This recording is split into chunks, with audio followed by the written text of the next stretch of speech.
Hello, I'm Phil Liggett and welcome along again to our 5th consecutive video of the world's famous bicycle race, the Tour de France.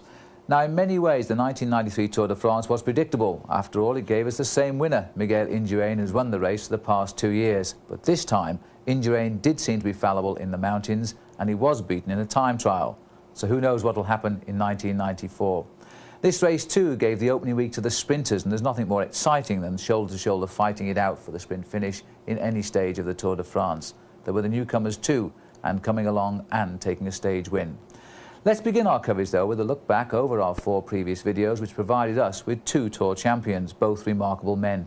And then join me in Western France on the Vendée coastline for the 1993 Tour. Enjoy it. Fignon has lost the Tour de France by 8 seconds. The smallest margin in the history of the Tour. There's only pain and sorrow for Laurent Fignon.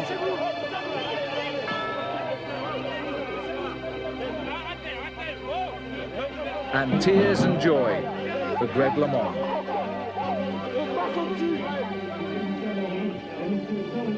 Delusion for France. And delight for America.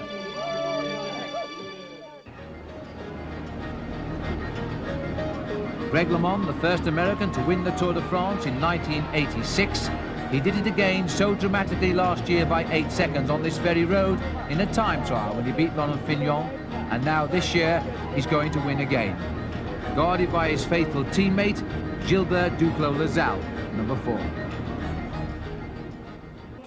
And the winner of the Tour de France, Miguel Indurain. He avoided that very serious-looking crash at the finish on the very last day. 101 hours in the saddle for the Spaniard, only the 4th Spanish rider to win the Tour de France. He beat Gianni Bugno by 3 minutes 36 seconds. Claudio Chiappucci was 3rd. Look at this time by Miguel Indurain, the best man on the clock. He started very early this morning, Indurain's teammate Dylan Cuevas, but this time he's going to annihilate that time. Miguel Indurain laying the foundations, I think, today for victory in the Tour de France, because he has come with a tremendous time. Fignon will not let him go. 1 hour 19:31 for Miguel Indurain, and he caught Laurent Fignon as well. And look at this, mobbed by the crowd and 49 kilometers an hour. And so to this year's Tour de France, and there are 5 riders who project themselves ahead of the rest. The first is Claudio Chiappucci. He's annoying and unpredictable, and both aspects of this colourful character make him a feared adversary in any race he rides. Known as the Devil, his finest hour came when the Tour went to Sestriere last year. A day-long break in the manner of past great riders placed him in the history books alongside names like Fausto Coppi and Eddy Merckx. Apart from trying to win his first Tour, he's also bidding to be the first rider to win 3 straight King of the Mountains titles since Julio Jimenez almost 30 years ago. Surprise last year and a favourite this time out. Such is the progress now of Switzerland's new star, Alex Zülle. 2 months ago, he led the Tour of Spain, increasing his reputation. But a crash towards the end robbed him of any chance of victory. He's 25 this year, and he'll be looking for a bigger slice of the cake. Gianni Bugno, a disappointing 3rd last year behind Indurain and Chiappucci. Bugno salvaged last season in Benidorm with an extraordinary 2nd win in the world title. He became very attached then to his rainbow jersey of world champion, but he wants a top performance in this year's Tour de France. A poor season so far means he must redeem himself among the eyes of the Italian public. And there's Tony Rominger. Monaco is now the home of the Swiss star, where he lives a very different lifestyle. A couple of years ago, it was the Italian Renaissance. Now it seems to be the turn of the Swiss. Rominger's been around for a long time, but only recently has he shot into the headlines. For the past 2 years, he's won the Tour of Spain, yet still has to show he can still win the Tour de France. He's had special altitude training in Colorado. He now has his best chance to succeed. Miguel Indurain. There's only one man to beat this year, and Big Mig knows he will have to take all of the pressures that come with the possibility of a 3rd big win. And the good-looking Spaniard will have no problems with that. Last year, Spain gave the Spaniard a royal welcome home. And after his second Tour win, he says he doesn't really worry about a third Tour de France victory now. Last month he won his second Tour of Italy, but only just, and again he will rely on his time trial skills if he is to make it 3 wins in a row.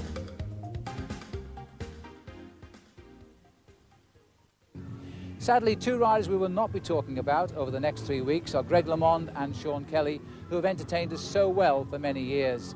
Greg LeMond has developed an allergy which has affected his immune system and has withdrawn from the race. He'll be best remembered for his great victory in 1989 when, on the Champs-Élysées, he pipped Laurent Fignon by those magic 8 seconds, the lowest victory ever for any rider in the Tour de France. Sean Kelly should have been starting his 15th Tour de France, and that would have ranked him in second place of the all-time greats, but instead he too has been dropped by his team, his place going to a younger rider. Kelly won't like to remember 1987 when, on the road to Bordeaux, he crashed and broke his collarbone and broke down in tears. But Sean Kelly has entertained us so well. He won the Green Points jersey on 4 occasions, and that is still a Tour record. Kelly has also won 5 stages in this great race.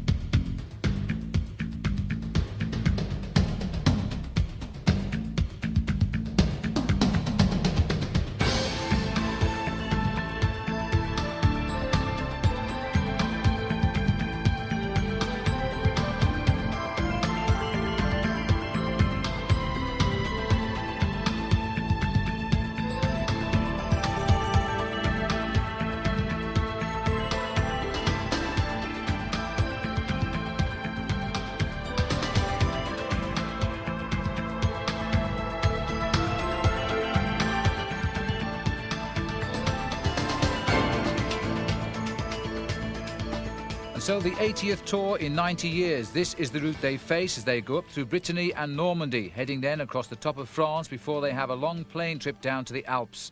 Then it's across the bottom through the Languedoc, through the Pyrenees before returning to Paris, 2,200 miles. And now we join the prologue, and this is the pink jersey of Alex Zülle out on the course, the rider who made his first appearance 1 year ago. And he rode so well in the prologue then, he took second place and then moved in to the leader's yellow jersey very shortly after that. Now, is he going to set the time for Miguel Indurain to beat? He's the last rider to go, of course, in the race leader's yellow jersey as defending champion. Zülle now will see the finish here on this very difficult 6.8 kilometres course, and Zülle is going to set the best time. Rolf Sørensen of Denmark, having a great season, was the leader, but now Alex Zülle has set the new mark. 8 minutes, 20.33 seconds. First place for Alex Zülle. So the man who led briefly in the Tour of Spain after his prologue win is in the lead now. This is Tony Rominger, riding only his 3rd Tour de France, riding 131. By the way, all of the numbers that end in 1, they are the numbers given to each team leader. And there are 20 teams in this year's race, 180 riders, and Rominger knows the importance of the prologue. He's on course, and this is Eric Breukink in the pink jersey of the Once team. They changed their colours, by the way, for the Tour de France. They normally race in the all-yellow strip. That would confuse with the yellow jersey. Breukink riding the new Lotus bicycle here, very similar to the one that Chris Bourbon rode on the track in last year's Barcelona Games. This is Rominger at the line, Rominger's second best.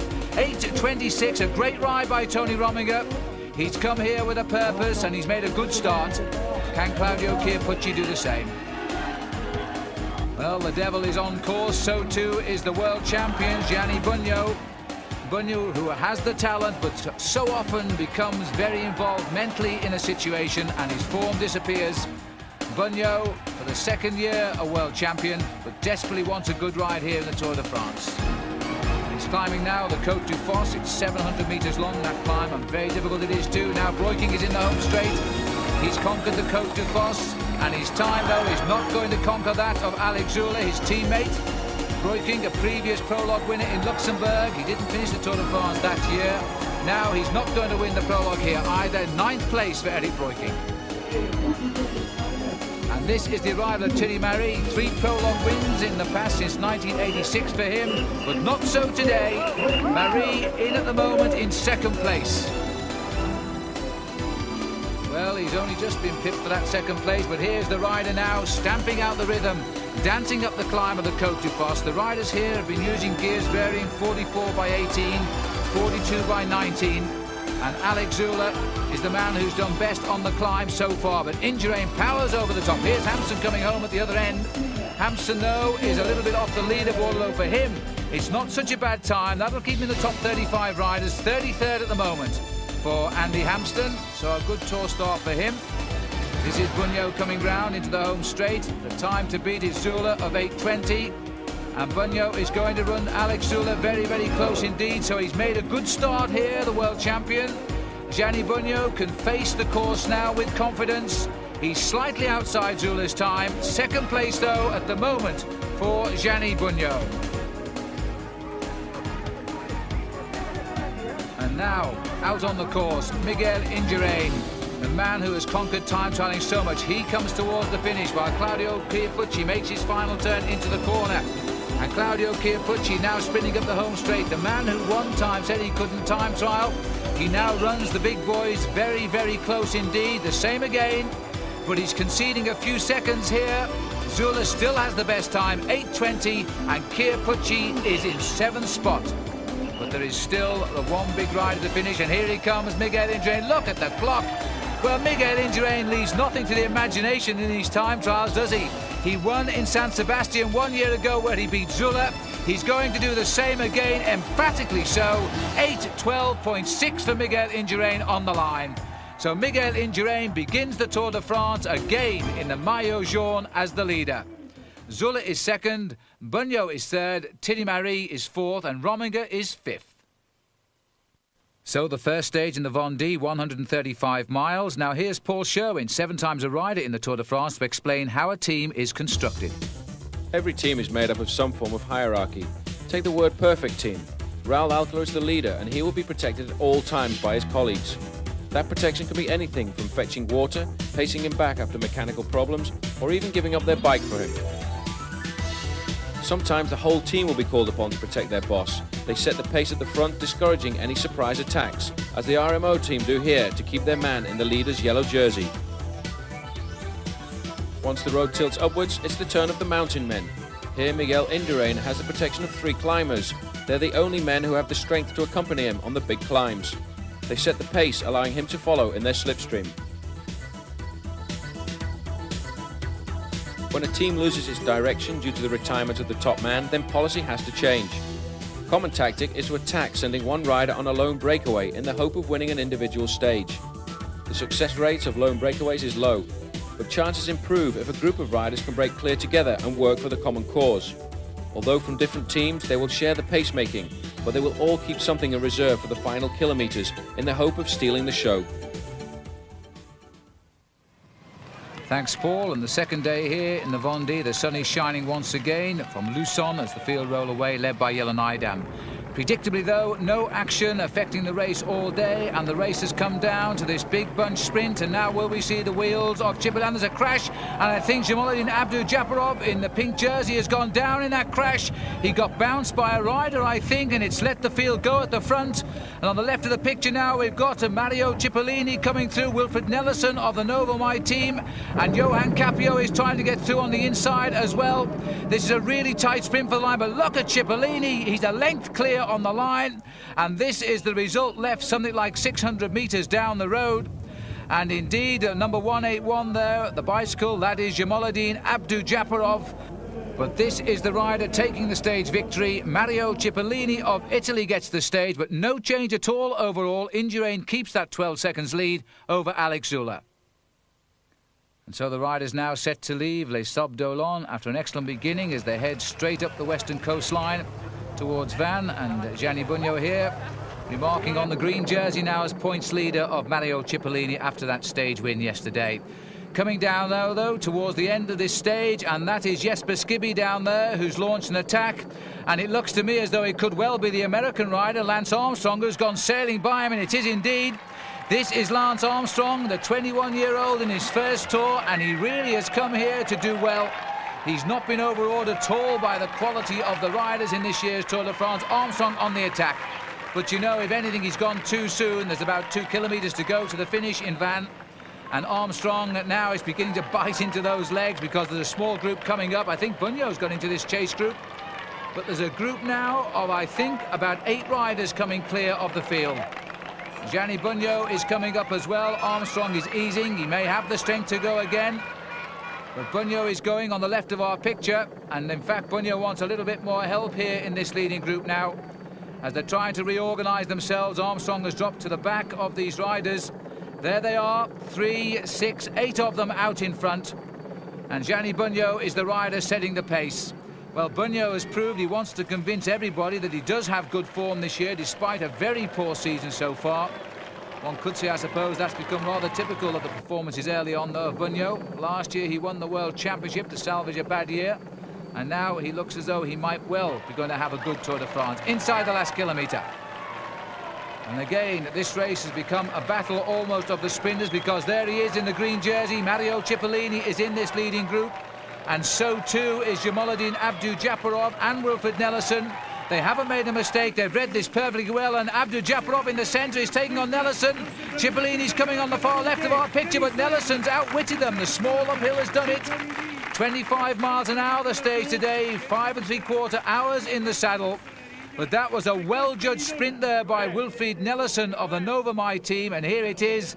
Look at the speed, though, of Cipollini, but he misread the jump completely. And I think he's only got 3rd place. And there's confirmation of that. He's beaten by Abdou-Japarov as well. Ludwig is 4th. And thanks to the fine sprinting out on the course today, Wilfried Nelissen, with the small bonuses, is now the leader of the Tour de France for the first time, 17 seconds ahead of Indurain. 118 miles, or 189.5 kilometres, the stage today, as the riders now head across to Dinard on the Brittany coast. And this, the hotbed of cycle racing in France. The crowds as big, if not bigger than ever, these last few days of the Tour de France. And the finish now, again, a battle of the fastest riders in the world. As they head up towards the finish now, Ludwig is there in 2nd place. He tries now to come off the wheel and snatch it, but the yellow jersey of Nelissen is there too. He needs a top finish to keep that yellow jersey. He needs the small time bonuses on the line. They're holding their sprint very late indeed here. 350 metres to go. Jamaluddin Abdou-Japarov is waiting to move as well in that pink jersey. The green jersey is there of Mario Cipollini, 3rd in line. Ludwig has got the lead. I bet he doesn't want that. It's too soon, because the other 3 are on him. And Jamaluddin Abdou-Japarov opens on the right. Now comes Cipollini in the middle. Wilfried Nelissen, the 3 fastest men in the world, go to the line. And Abdou-Japarov gets it. So in 3 days, the 3 top men have had a stage apiece. And we'll have a look at that again now, because this was the happy return of Jamaluddin Abdou-Japarov, the rider who a couple of years ago crashed so spectacularly on the Champs-Élysées and was carried away from the Tour de France as the winner of the race on points. And he still bears the scars of that opening day crash as well. Now we can see him coming through nearest the camera as Ludwig begins to fall back on the far side of our picture. Then the green jersey of Cipollini starts to challenge, but he gets a little bit rough in there. As the weaving and the bobbing and the rolling there of the yellow jersey of Nelissen, Cipollini chickens out a little bit, and Abdou-Japarov spoils his approach anyway as he gets a full-length clear with a superb piece of sprinting. And Abdou-Japarov gets his stage win. The first 3 riders today have now all won a stage in the opening 3 days of this year's Tour de France. And there we are, if anything, the top 6 riders, the fastest 6 men in the world. And so to the 4th stage, the important team time trial, and Tony Rominger is the biggest loser so far. 2 class teammates are out already with injury, facing this team time trial. Yes, it's really important, and these 2 guys we had, they was only for the time ride we had them here, and they are the 2 most important for us. And now we did lose them. I think we will lose some time. Well, as we go to the time trial, this has been a great day out for the Motorola team as they come up this nasty little climb here into Avranches. It really is a brute at the end of 81 kilometres. But Motorola have been challenging amongst the best all of the way here. They were 5th fastest of all the teams through 30 kilometres, and now they're coming up towards the finish. And sure, Lance Armstrong it is on the left, who looks over his shoulder there to see where they all are, but they're right there, Lance, and they're the best time so far, 1 hour 34 minutes 36 seconds. And that is a tremendous ride by Motorola. They came down here on their way to the Tour de France. They spent a couple of days near Dinard looking at the route. Now the class team, have they suffered? And yes, they have suffered very, very much so indeed by the loss of 2 riders out before they reached this stage of the Tour de France with injury. And they were the two riders that Rominger wanted in this team for the team time trial. You can't get much worse luck than that. And look at this now, the class team finishing only 5 men together, and with the top team still to come, only in 5th place and conceding already more than 2 minutes. And the one team that has been setting the course alight at the checkpoint, the GB team, are in with the best time. An hour, 34 minutes and 10 seconds. They're thinking of Cipollini in yellow tonight, and it could well be the case. Let's go down the course. This is the Novamai team with Wilfred Nellison in the yellow jersey. He knows his main challenge, with short-lived ambition of leading this tour for the opening week, has got to be beating Cipollini. He's very, very strong, Nellison. He's led the team home, but it's not going to be good enough. The 3rd place so far. So they're behind Motorola. Motorola hold on to that 2nd slot. They're thinking long-term with Hampson and perhaps Mejia for the Classement General. This is Gianni Bugno's Gatorade team. Very briefly as we go to the finish for the arrival of Bernesto. And Bernesto only 5th. Gerard Rouet, the strong Frenchman on the squad, bringing them up the hill. And trouble out on the course for the Once team, the leaders at 30 kilometres. This is a front wheel puncture for their strong man, Diaz Zabala. He has been driving this team along on the open road and quite disgusted with the problem he's got now. I must say it's unusual to get a front wheel blowout. Now, will the team slow down and wait for him? I don't think they can possibly do that now. Up at the finishing line, Gatorade are coming in, and their time too is not a great one.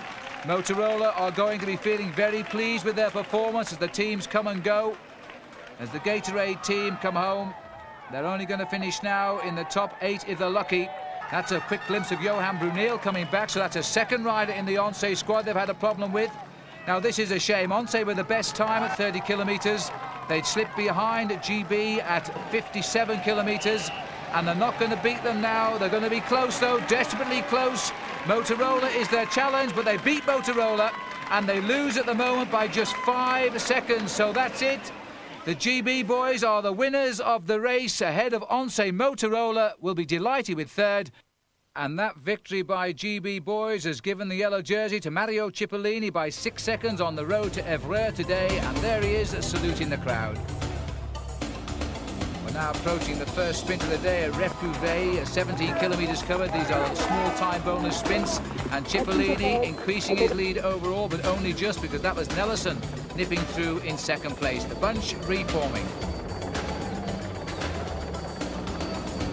Well, now we're on the uphill climb to the finish in Évreux. I once remember Pello Ruiz Cabestany taking the stage here, but now it could well be the Dane Jesper Skibby. The sprinters have been caught at the base of this climb. They've all gone back into the field, and Skibby's not waiting to find out whether they can sprint uphill or not. He's gone. It's a long, long way up this climb, and I hope he realises it, because he needs a very special sprint indeed. Jesper Skibby, who came into the Tour de France to replace the TVM leader, Gert-Jan Teunissen. Skibby himself was down and almost out forever in competition after a bad crash in the Tirreno Adriatico this year, but now he's got the gap. The sprinters are beginning to form at the front. It looked like Ferrigato there for the Gatorade boys coming through, but Nellison is there as well.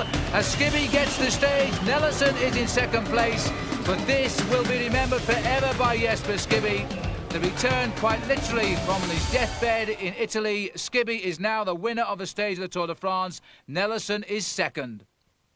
And that 2nd place by Wilfred Nellison has given him the overall lead again by just 2 seconds ahead of Cipollini, as the riders now head away from Évreux on the road to Amiens. And there's a very, very strong wind blowing today, and it's right behind the riders. A breakaway has already gone. It went after 5 kilometres on the descent of the Côte de Mesny. And the man that spearheaded is Motorola's Steve Bauer. And it's good to see Steve back in the thick of the action again. Jacques Durand is also here. So too is Flavio Vanzella. They're the carrots today, and the average speed is already heading up towards a record for the Tour de France. As the field now reorganise themselves, Laurent Fignon in the green jersey there, riding his last Tour de France. And Miguel Indurain, number 1, with the Bernesto riders not too far away from him. And that pacemaking has swept up those 3 leaders. Bauer and Co are back in the bunch after a break of 62 miles. These are 3 more riders trying to slip away here. But the one rider who's ahead of them is the remnants of a last-minute breakaway. It's Johan Brunel. And Johan Brunel for the Once team, a rider who has promised so much in previous Tours de France, but in fact has been dogged by bad luck. Last year, in fact, he had a fractured femur and then came on to win the time trial towards the end of the season. This is Johan Museeuw trying to slip away here. Still commanding a very good position overall in 9th place and could well slip away for the jersey. But they're not going to catch Brunel, I don't think. They're reorganising themselves in the chase, but the finishing line is approaching in Amiens. And this has been a tremendous average speed today, and I think we are witnessing the fastest stage ever in the Tour de France. And it could well be going to the credit of Johan Brunel now. He looks over his shoulder. He's done the time trial of his life over these last couple of kilometres. He was in a small breakaway. He's the only survivor. The field has swept them all up, and the battle is on again for the yellow jersey. Remember, only 2 seconds separating Nelson and Cipollini.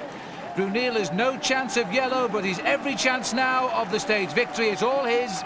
Johan Brunel of Belgium gets the stage victory.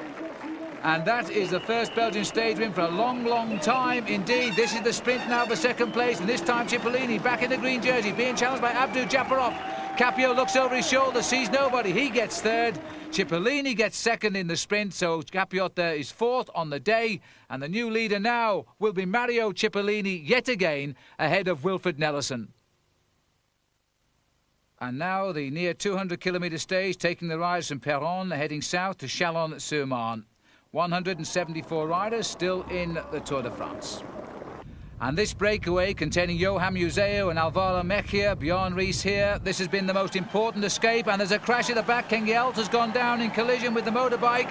That's left the sprint now to Museeuw and Chiandri. Chiandri coming on the right, but look at the sprint finish by Bjorn Ries here. Well, Ries, I think, is going to get the stage. In fact, Museeuw will get the yellow jersey, but Bjorn Ries gets the stage, and that's a great win for him ahead of Chiandri, Museeuw, Mejia and Leonardo Sierra in 5th. Well, the big loser surely is Max Chiandri. Here's Paul Schoen with him. Max, you must be a bit upset about that because everyone expected you to be the fastest man and you got surprised by Rice at the very end. Yeah. Yes.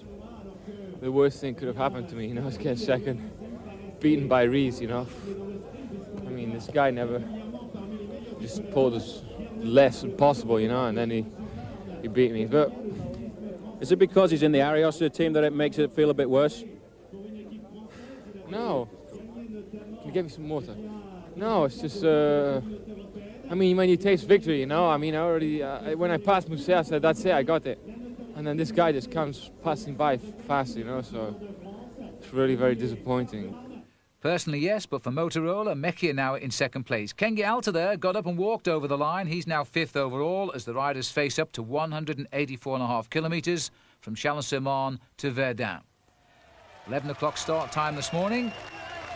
And the riders now settling in for a hot day in the sun and reflecting the sunshine at Johan Museeuw, the new leader of the Tour.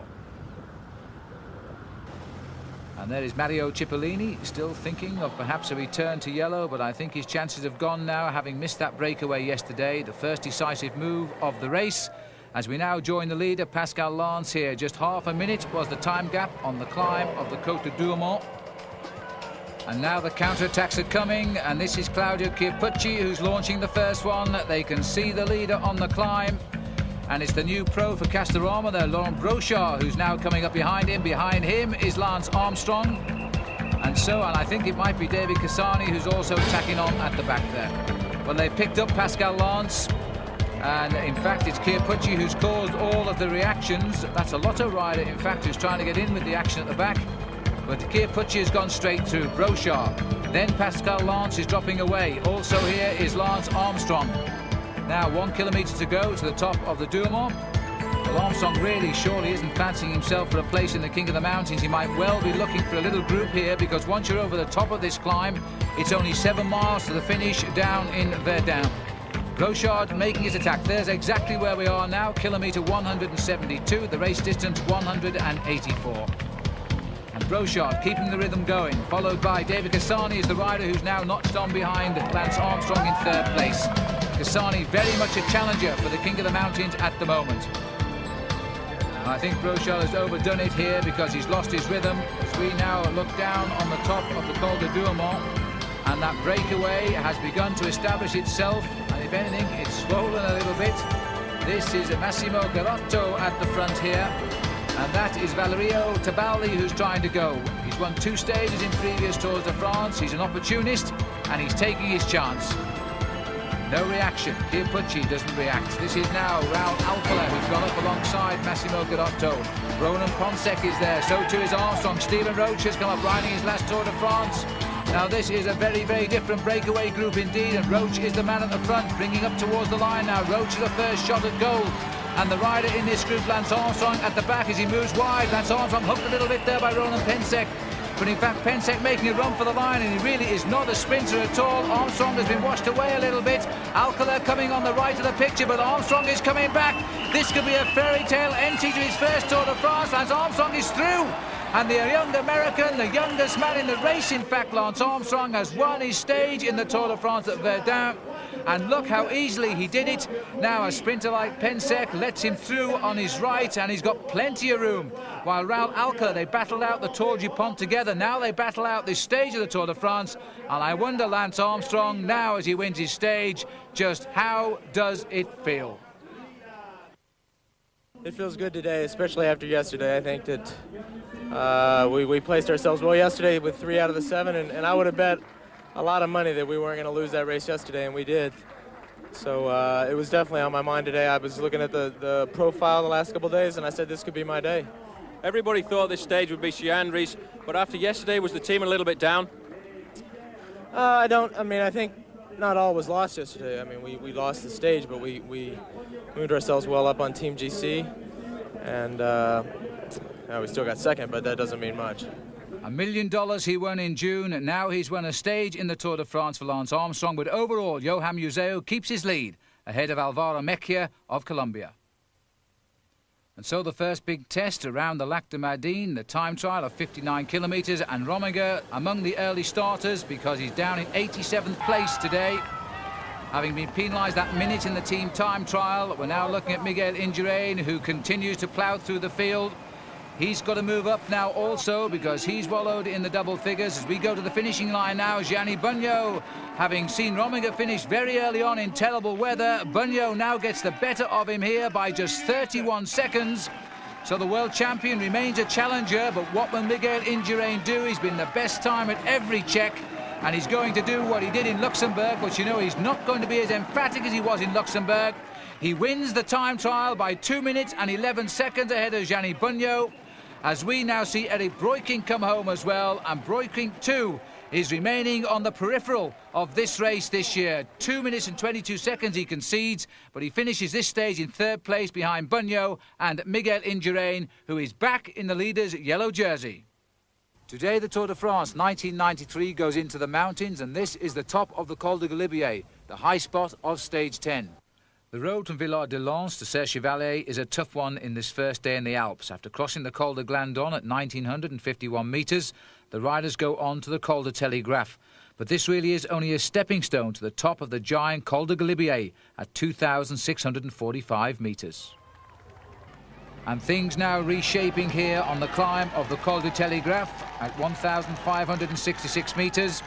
Stefano Colliget, who is in the lead alone over the top of the Col de Glandon, he's been swept away now, and the yellow jersey group 4 minutes down on the Glandon, led here by Rominger and Indurain, now very much coming back into the thick of the action here. A long steady climb as we look at Thierry Claverola setting the pace at the front, and the big group now chasing him all the way up to the top of the Col de Telegraphe. Claverola goes over first, former King of the Mountains in the Tour de France, chased over by Pedro Delgado, Thierry Bourguignon. They're the riders who've gone over just behind. But the men that really matter still very much all together here. Raul Alcala just ahead of Rominger and Indurain over the top of the climb. Well, that's the Telegraph out of the way for some of them, but in fact Bugno here is still losing ground on the leaders and still looks now to be going out of the hunt for a yellow jersey in this year's Tour de France. A little check back to see just who has made this very select group, and Indurain has not put a foot wrong so far. But Laurent Fignon fights to survive now as he comes over the top of the Telegraph in quite a big group here. The days are gone when he was riding alone on the mountains, winner of the Tour de France in 1983 and 1984, but now riding his final tour in what has been a great career. So the riders will have a little time to recover on the short descent before they start the Col de Galibier. And this is now Pedro Delgado, once the leader of the Benesto team, or Reynolds as it was in those days, and the man under his wing that was Miguel Indurain. Now he's the leader, and Indurain very much now being protected by the man they call Perico. Delgado setting the pace. He's been riding very, very well today. He went away in the early attack on the Col de Glandon in defence of Miguel Indurain, gained 3 minutes in fact. But now Indurain has come up in a strong group. Andy Hampson just gone through, so too Alvaro Mejia. Mejia has slipped back to second place after that time trial yesterday. He was second overall, but now he's riding on the terrain he loves best in his fourth Tour de France, and that is the mountains. Now the riders begin to face up to the climb of the Col de Galibier. First time they came up this mountain, and from the same side indeed, the north face, was the 10th of July 1911. And neither Indurain nor Delgado will remember much about that. But there they are, right at the front. Delgado, the man who's going to protect Indurain for as long as possible as the climb begins. It's been a long, long, hot day. This is Zenon Jaskula here, the Polish rider. Well, Poles have never had a great deal of success in the Tour de France. They've had the yellow jersey only once, when the race started in Berlin. And now Jaskula looking over his shoulder as he tries to apply the pressure. So it looks as though, again, Indurain is paying very close attention, although I wouldn't have thought he would mark Jaskula too closely. He's not a rider with a great pedigree. Former team time trial rider in his great days on the Polish national squad. A world and an Olympic silver medal in that discipline. But it looks as though Jaskula may well have started the move here, because he's opened the gap. He's got the elite of the Tour coming up to him too. Andy Hampson in the middle of those three, Rominger leading, Indurain in yellow, and Zenon Jaskula, surprisingly, the rider setting the pace. So Andy Hampson is reading things well and looking quite relaxed at the moment. He rode to his second, fourth place in the Tour de France last year. This is the group with Bunyo, and they're over 4 minutes behind on the slopes here. And now as we climb further up the slopes of the Col de Galibier towards the snow line, the board here being indicated to Andy Hampson, and Mejia is the rider who's tagged on the back. So we now have two of the Motorola team up here, two cars to play as they ride alongside Miguel Indurain. Rominger at the back, Jaskula is setting the pace. Surprise without doubt is Zenon Jaskula. But Tony Rominger, who lost so much time in the team time trial because he lost two teammates before they even got to that stage, and then he was penalised a minute for pushing amongst the team, that pushed him right down the overall. He's had to fight really hard to stay in contention. There's Henny Kuiper, twice second in the Tour de France, the director of Motorola, and he's now telling Alvaro Mejia what he expects of him on this climb. Henny is a great enthusiast. He'll be riding every pedal rev with these riders from his team. Hampson concentrating hard. Looking a bit further down the field now, the Amaya riders here, as they start to make the way up the climb. Fignon is on the right, and Fignon too is still trying to keep himself in the frame. John Gonzaga, Claudio Chiappucci, these riders, you know, are losing ground. Chiappucci suffering terribly here. He said after the time trial finish he will concentrate now on winning the King of the Mountains. Well, he's going to have to concentrate very hard because he's lost the wheels of the men that matter today on this first full day in the mountains. And Rominger is the rider setting the pace. Indurain, despite his size, pedals so comfortably, reminds me very much of Eddy Merckx. And this is the champion of Holland, Erik Breukink, trying to fight a way back into the picture here. He's still off the back of that lead group. If any consolation, though, he carries the right number, number 51, because that's won more Tours de France than any other number. And it's the one they all want. Rominger, obviously hurting himself, and looking at the face of Indurain, he's not really hurting Miguel at the moment. Well, the rider that he's going past here looks like it's Juan Carlos Martin from Amaya, who's falling back. And the rider coming up here, Oliveira Rincon, replacing his teammate in the chase. And just look at the carnage further down the Galibier now. It isn't such a difficult climb when you cut the wide roads of the other side of this mountain, but this is a tough approach. Rider number 14 here, Vladimir Kulnikov, the world champion, Gianni Bunyo. And number 59, well, Alex Zülle is not enjoying his tour at all. He's never really been in the fight since his crash on the Côte de Dourmont. Well, the riders are suffering, but you don't see finer pictures than these in the Tour de France. Erik Breukink being coaxed all the way up towards the top. He's still very much in with a chance here, hanging on, hopefully, to the second place overall, gained after that time trial yesterday. He started the stage 1 minute and 35 seconds behind Indurain, but he's losing more than that right now. Rominger bringing them up towards the snow line. Indurain never goes to the front, never sets the pace. It's up to them to get rid of him. He knows it too, and only the two Motorola. Oh, just at the back there too is Zenon Jaskoula. He's still there. Jaskoula, who started this move that brought the elite to the front. And in fact, Breukink is limiting his losses on the climb of the Galibier. Almost up to the cloud line. Jaskoula now pushed to the back of this group.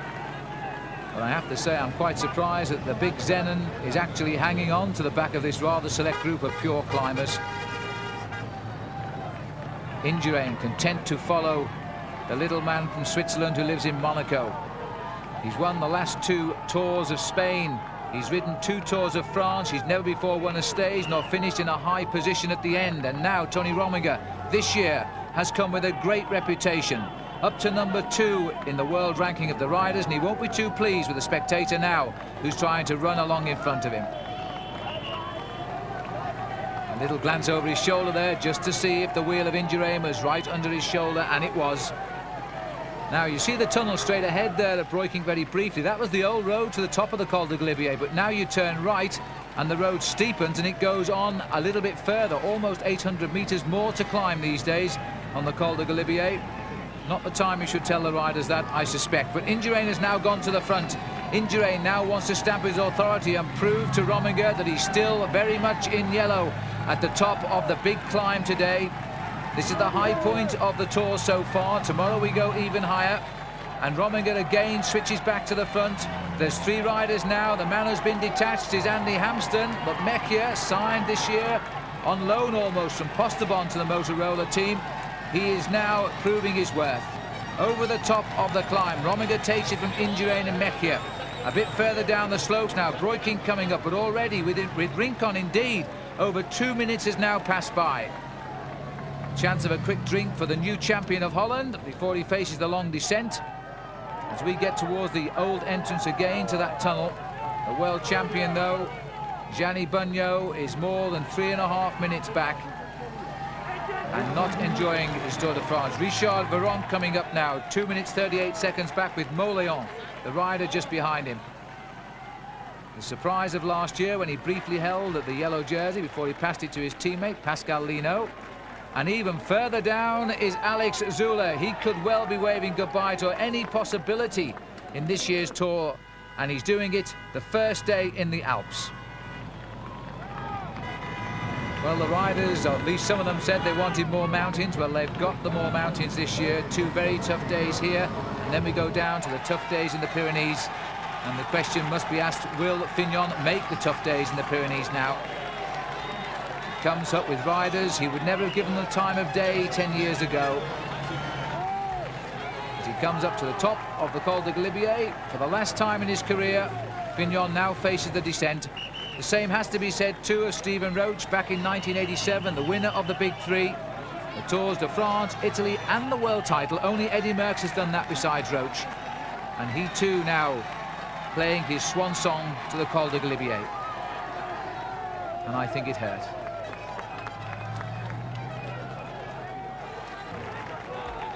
Well, this first day, all the shadow boxing is over. Another man losing enormous chunks of time. There, Claudio Chipucci. Breukink is fighting to try and limit his losses here and retain his second place overall. But I think at the moment, that second place is swinging very much back in the favour of Mechia, where he was before the time trial yesterday. Then he did a poor time trial and slipped away to 8th. There he is. Hampsten has gone, but he's still chasing. Lost on the climb towards the end of the Galibier, running down now towards Serre Chevalier. And perhaps it's the time to remember that we finished here twice before. Back in 1974, Lopez Carril was the stage winner. He went on to finish 3rd in the Tour de France. In 1975, Bernard Thévenet broke the grip of the mighty Eddy Merckx. There's trouble here. There's trouble here for Erik Breukink. And I think the problem's with his gears. Well, there we are. We can see it in slow motion. The camera's caught it, and in fact his gears appear to have jammed, or his freewheel sprockets have locked up. Either way, it's not the time to have a bike change. So when your luck is out, it's really out for the champion of Holland, losing ground in the mountains and now having to find his rhythm as we get back to the 1 kilometre to go. And Miguel Indurain is going to feel very, very happy. Surely he wouldn't have known just how well Rominger would go in the first day in the Alps. And Rominger too wanted to know if Indurain could match him. Well, the answer is now plain for everybody to see. Miguel Indurain was controlling this race in the big mountains today. Rominger was not given the opportunity to attack. And these three riders now coming down to the finish together. Hampson still on the road a little way back, as Indurain now brings them through the chicanes here as we line up for the finish. And just to finish my little story about Bernard Thévenet, Thévenet went on to win the race when he won the stage here, and I wonder if that is in the mind now of Indurain. Rominger looks across at Indurain, gets the corner first. It's the man with the most skills. He holds a very tight line very quickly indeed, using all of the road. It might be the only way to survive a sprint here, because he's holding the pressure on. Mecchi is just about hanging on to the wheel of Rominger. Rominger checks it out, and he's going to get his first stage win in the Tour de France ever. So Tony Rominger gets his stage win. He's the man of the day, and now he's with Paul Sherwin.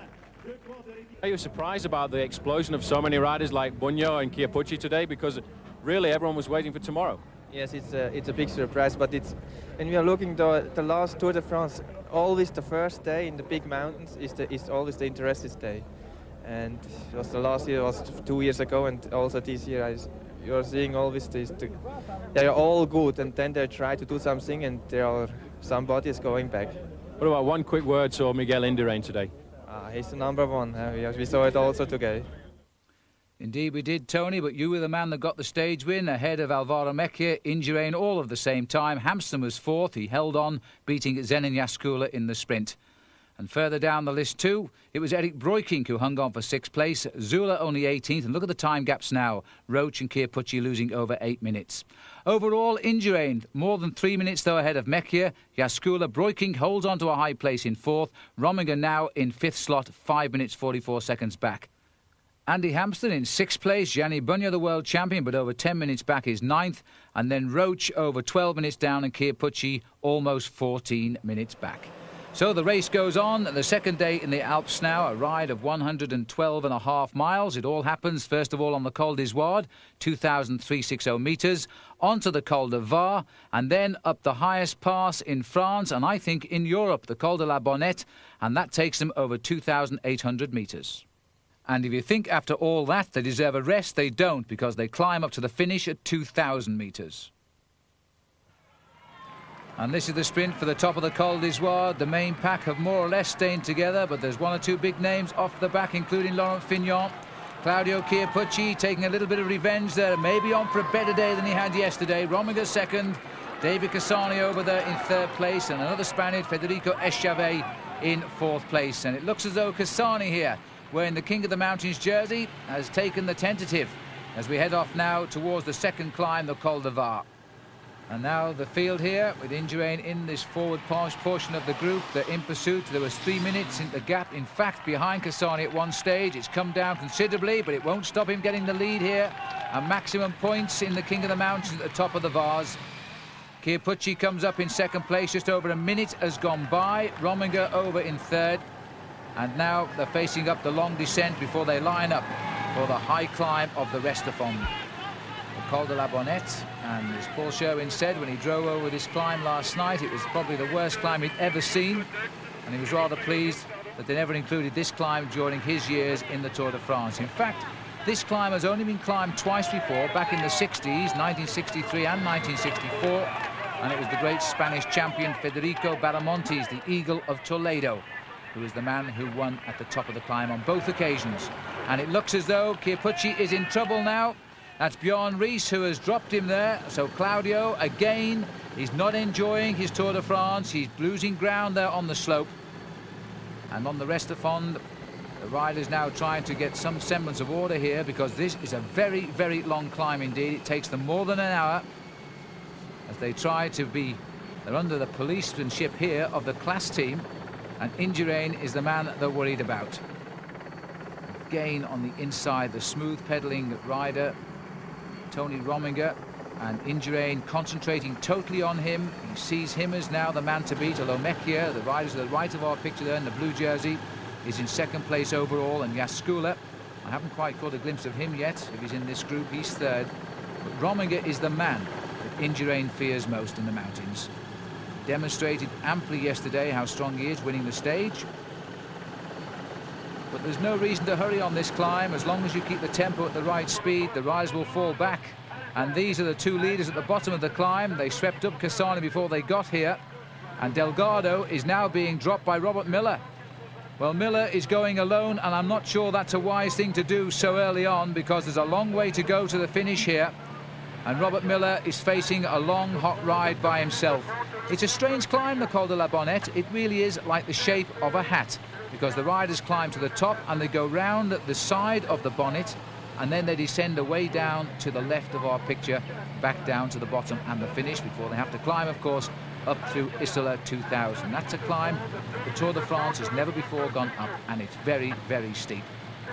Well, Delgado a couple of years ago would never have lost ground to Robert Miller.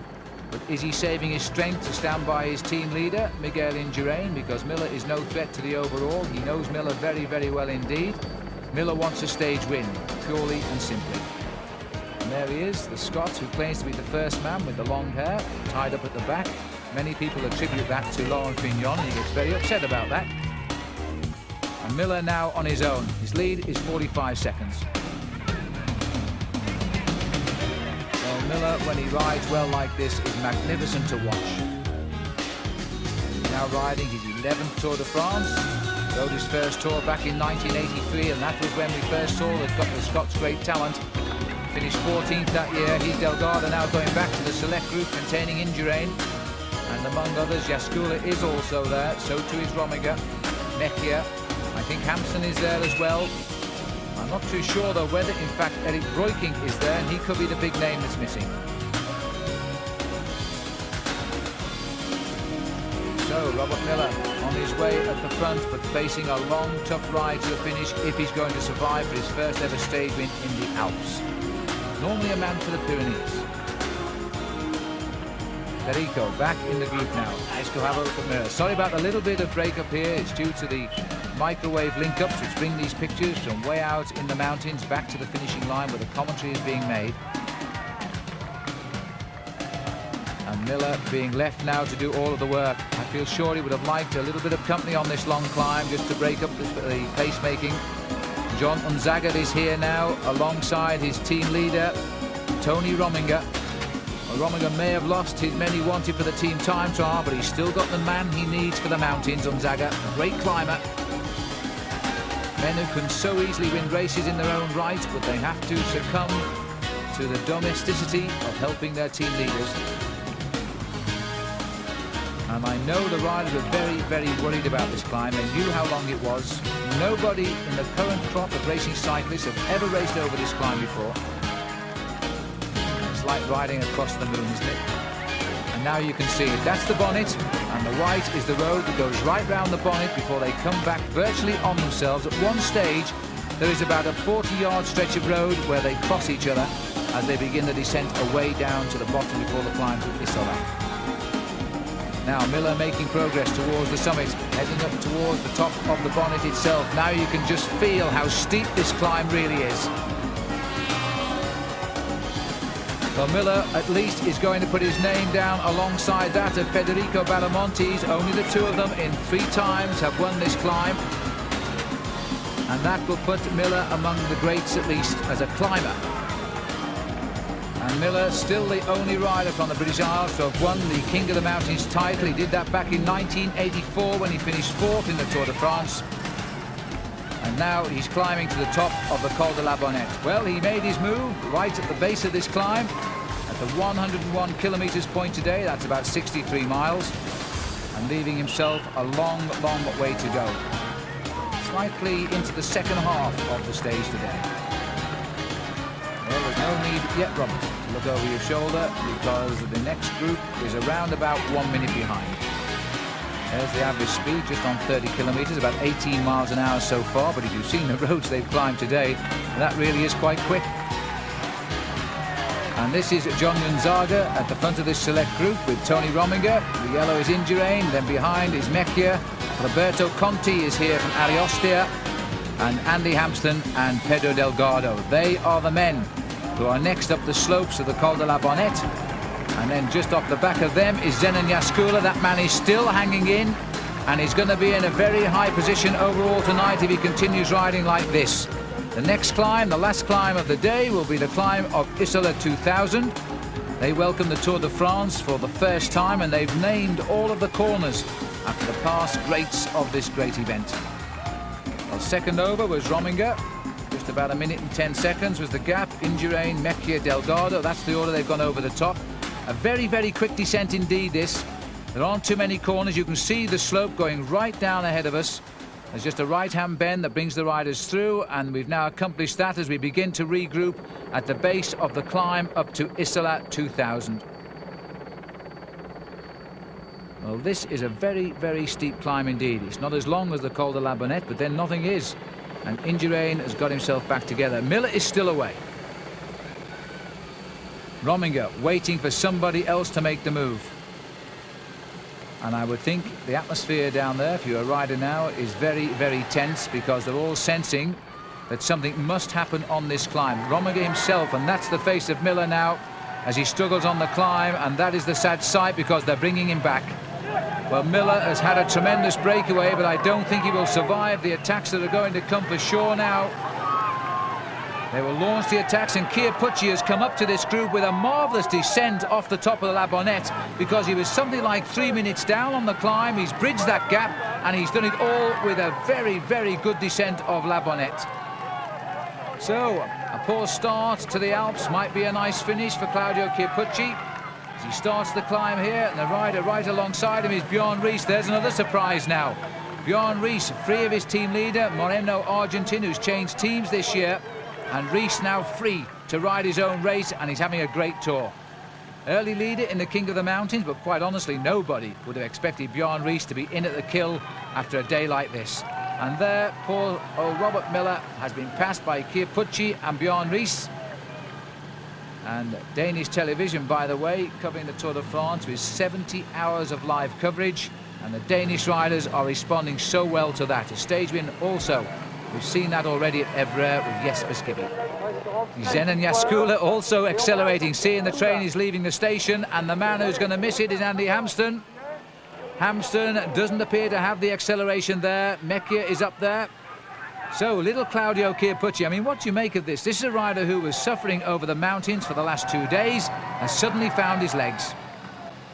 And sadly, the same can't be said for Andy.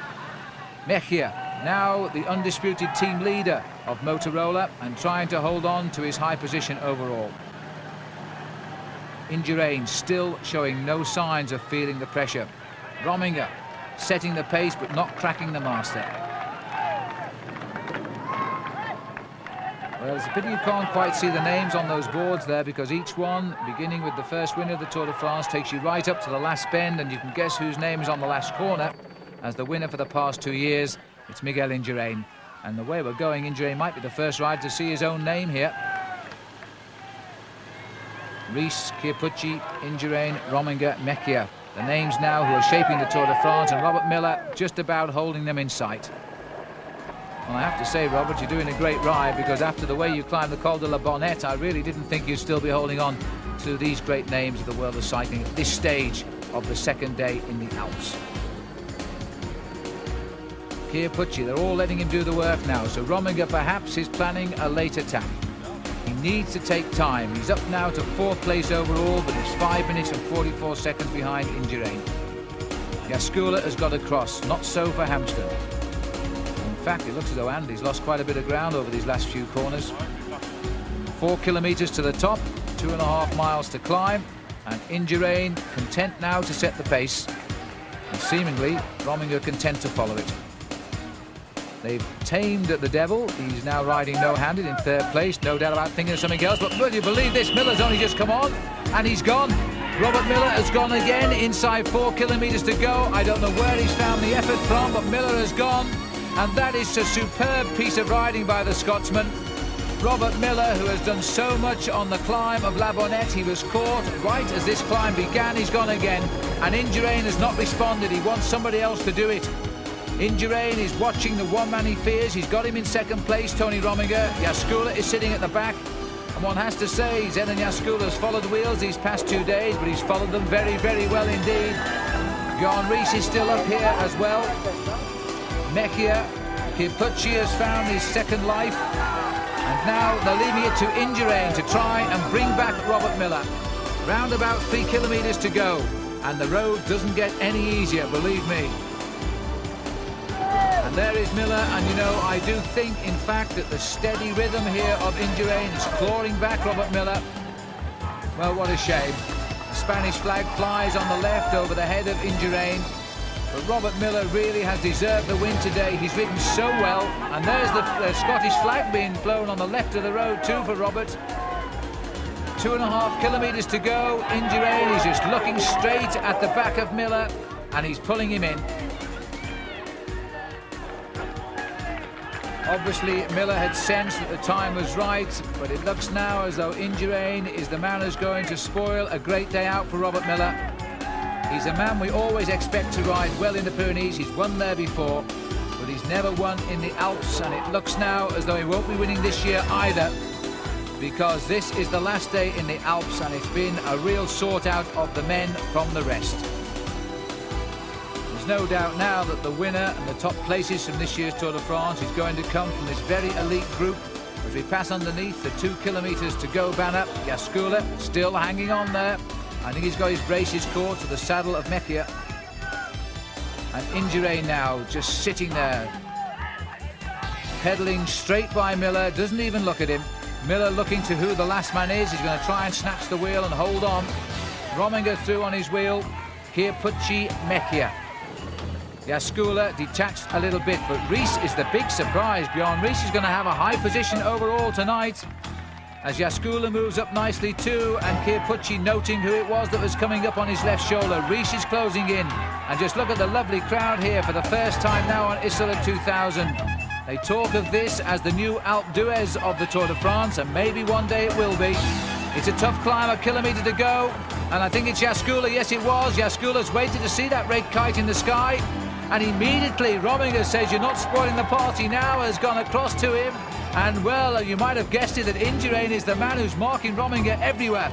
And they go straight by Jaskula, and Rominger has been forced to make the counter-offensive, and indeed Indurain has just gone straight up to him with all the ease of a champion. And that's all he wanted to do as well. Indurain has got his wheel. Now, can he reverse the result of yesterday? Because Rominger is in with a chance of doing 2 in a row. I think it was Joop Zoetemelk who last did that in the mountains when he won 2 straight stages. Rominger, who's ridden the Tour de France twice before, and you wouldn't have known he was ever in it, is now a great man and a great threat. Champion's the word, and we're looking at 2 of them, as they now face the short descent to the finishing line, and it really isn't much of a descent at all. Rominger now is going to have to lead out. Indurain has got the advantage. Indurain trying to get the inside of the sharp bend and take it first. 100 metres to go. Indurain's got the inside. Indurain might well be taking the stage. He'd like to do. He's sat up.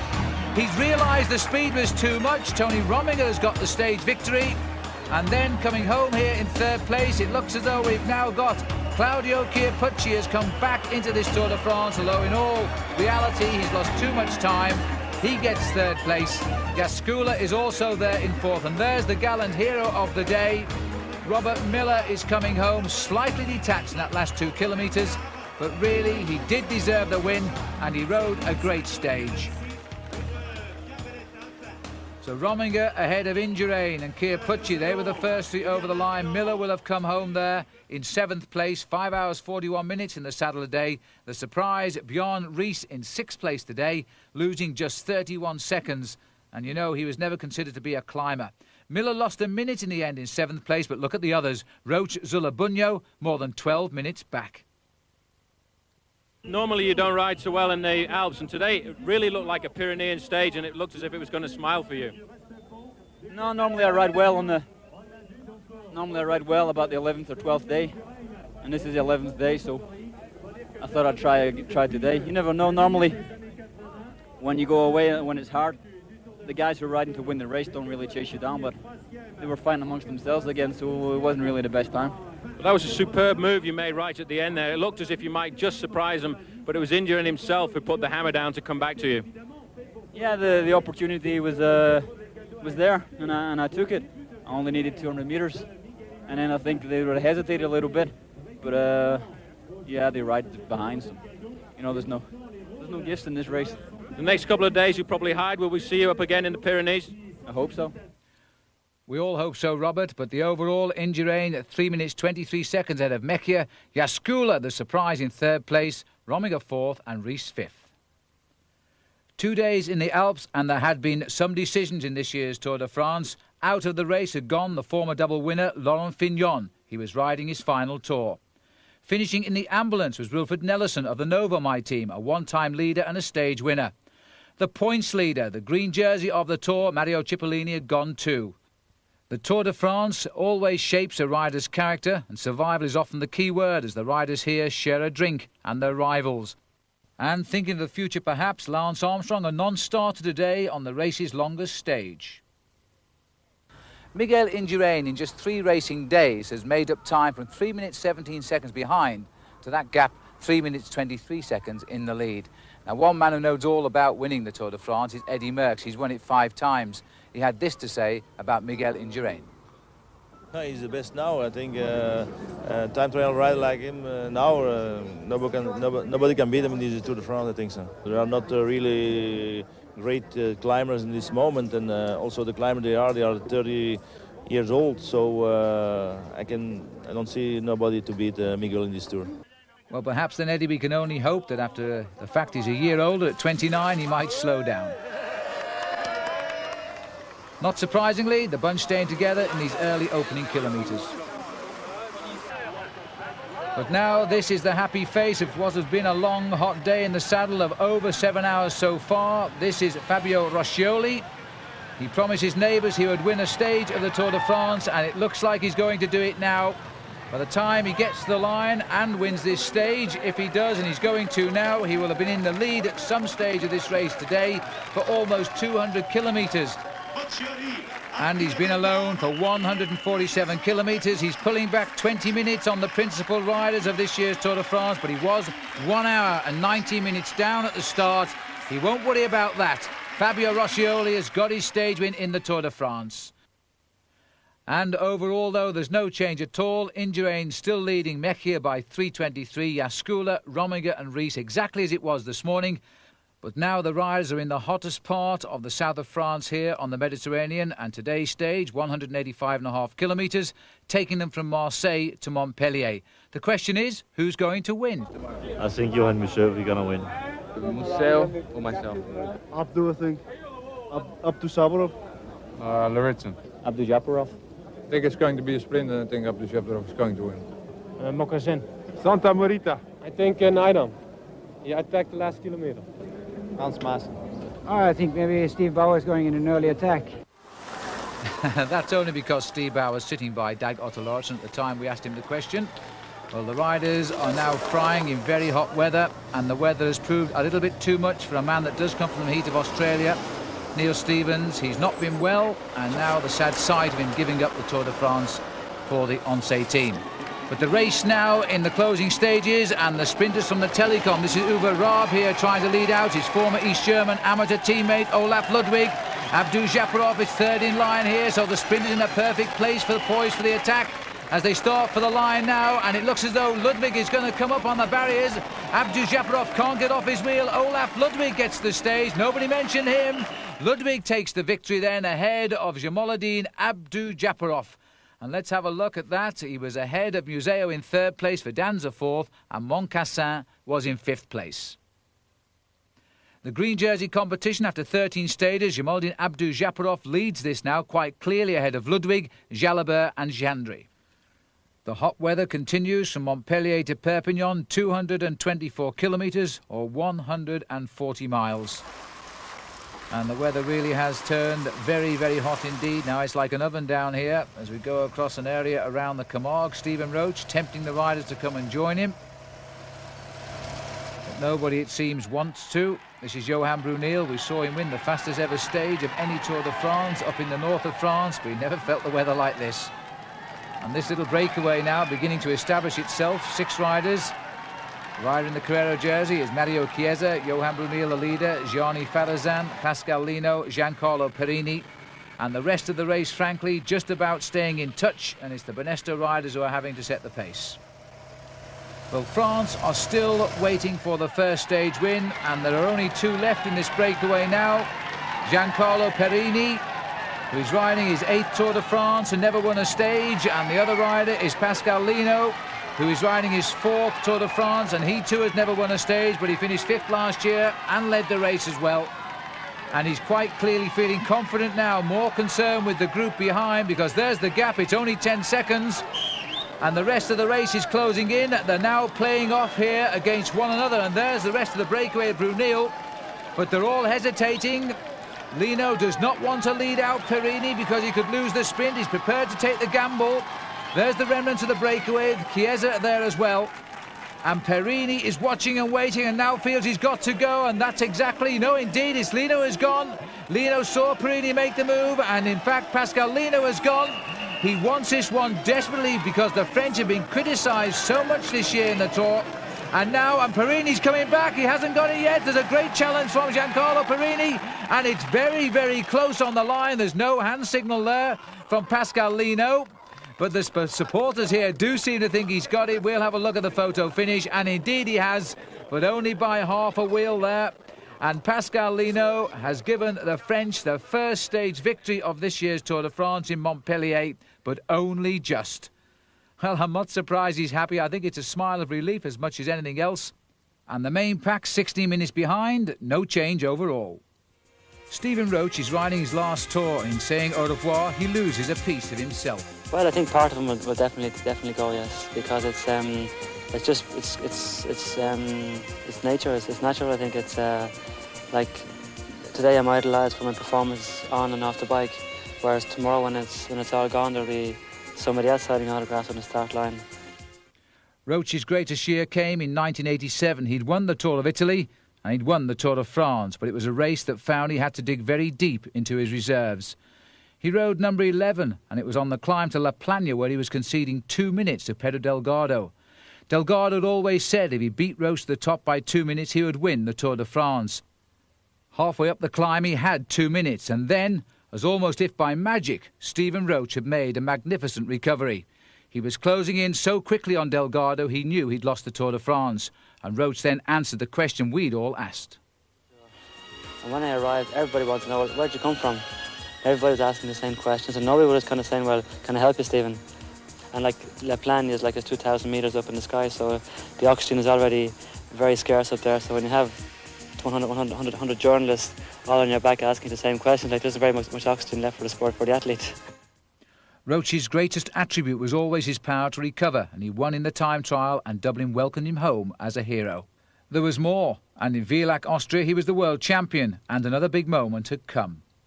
It was, definitely a big moment, because I wasn't really, I went to the World Championships to win, but thought it was going to be it wasn't possible because, also the fact that I'd already won the Giro and the Tour, so I was a very, very marked man, and the fact then that Eddie Merckx had won the Giro and the Tour, and, the Worlds, it's only himself has won the 3 of them together, so if I had won the Worlds, it's going to be like, my name was gone into history, 1987 was an historic year, and the tears were ones of happiness. In 1992, he was winning a stage again at La Bouboule, but there were sad days already behind him. In 1991, the team time trial was a disaster. Roche had missed the start, was eliminated, and was very bitter. Roche had missed the start, and someone he felt should have helped him out. If somebody had looked for me, they'd have found me, no problem. And they went off without me. There was 3 directors and 3 soigneurs, and not even one of them waited for me, or even looked for me, So, it was a big thing, big heartbreak for me, really, In all, Stephen Roche has ridden the Tour de France 10 times, with a 3rd and a 1st place finish and 3 stage wins his rewards.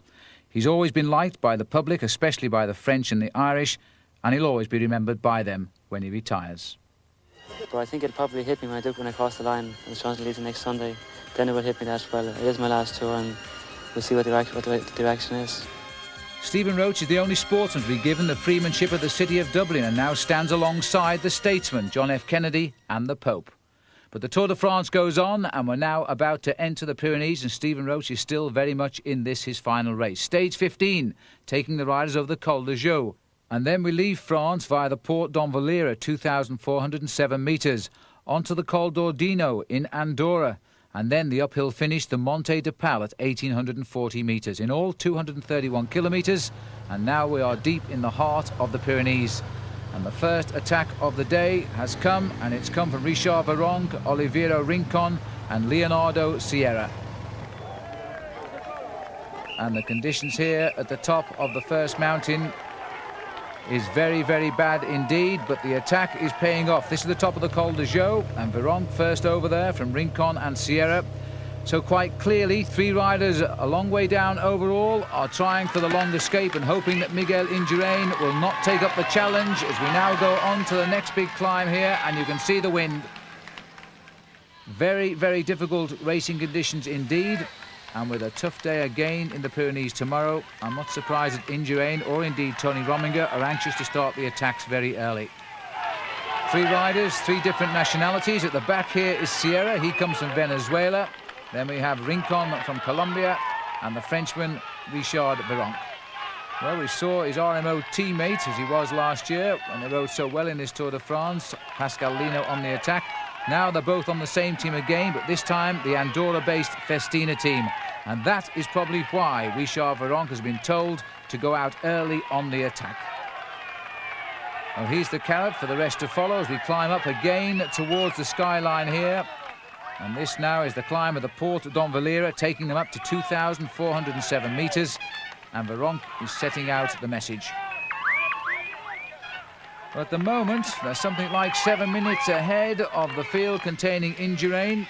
Eric Boyer is chasing in between. And there he is, out on his own. The lone man now, a long way to go, though. Something like 6 minutes to bridge the gap up towards the leaders. But he is closing.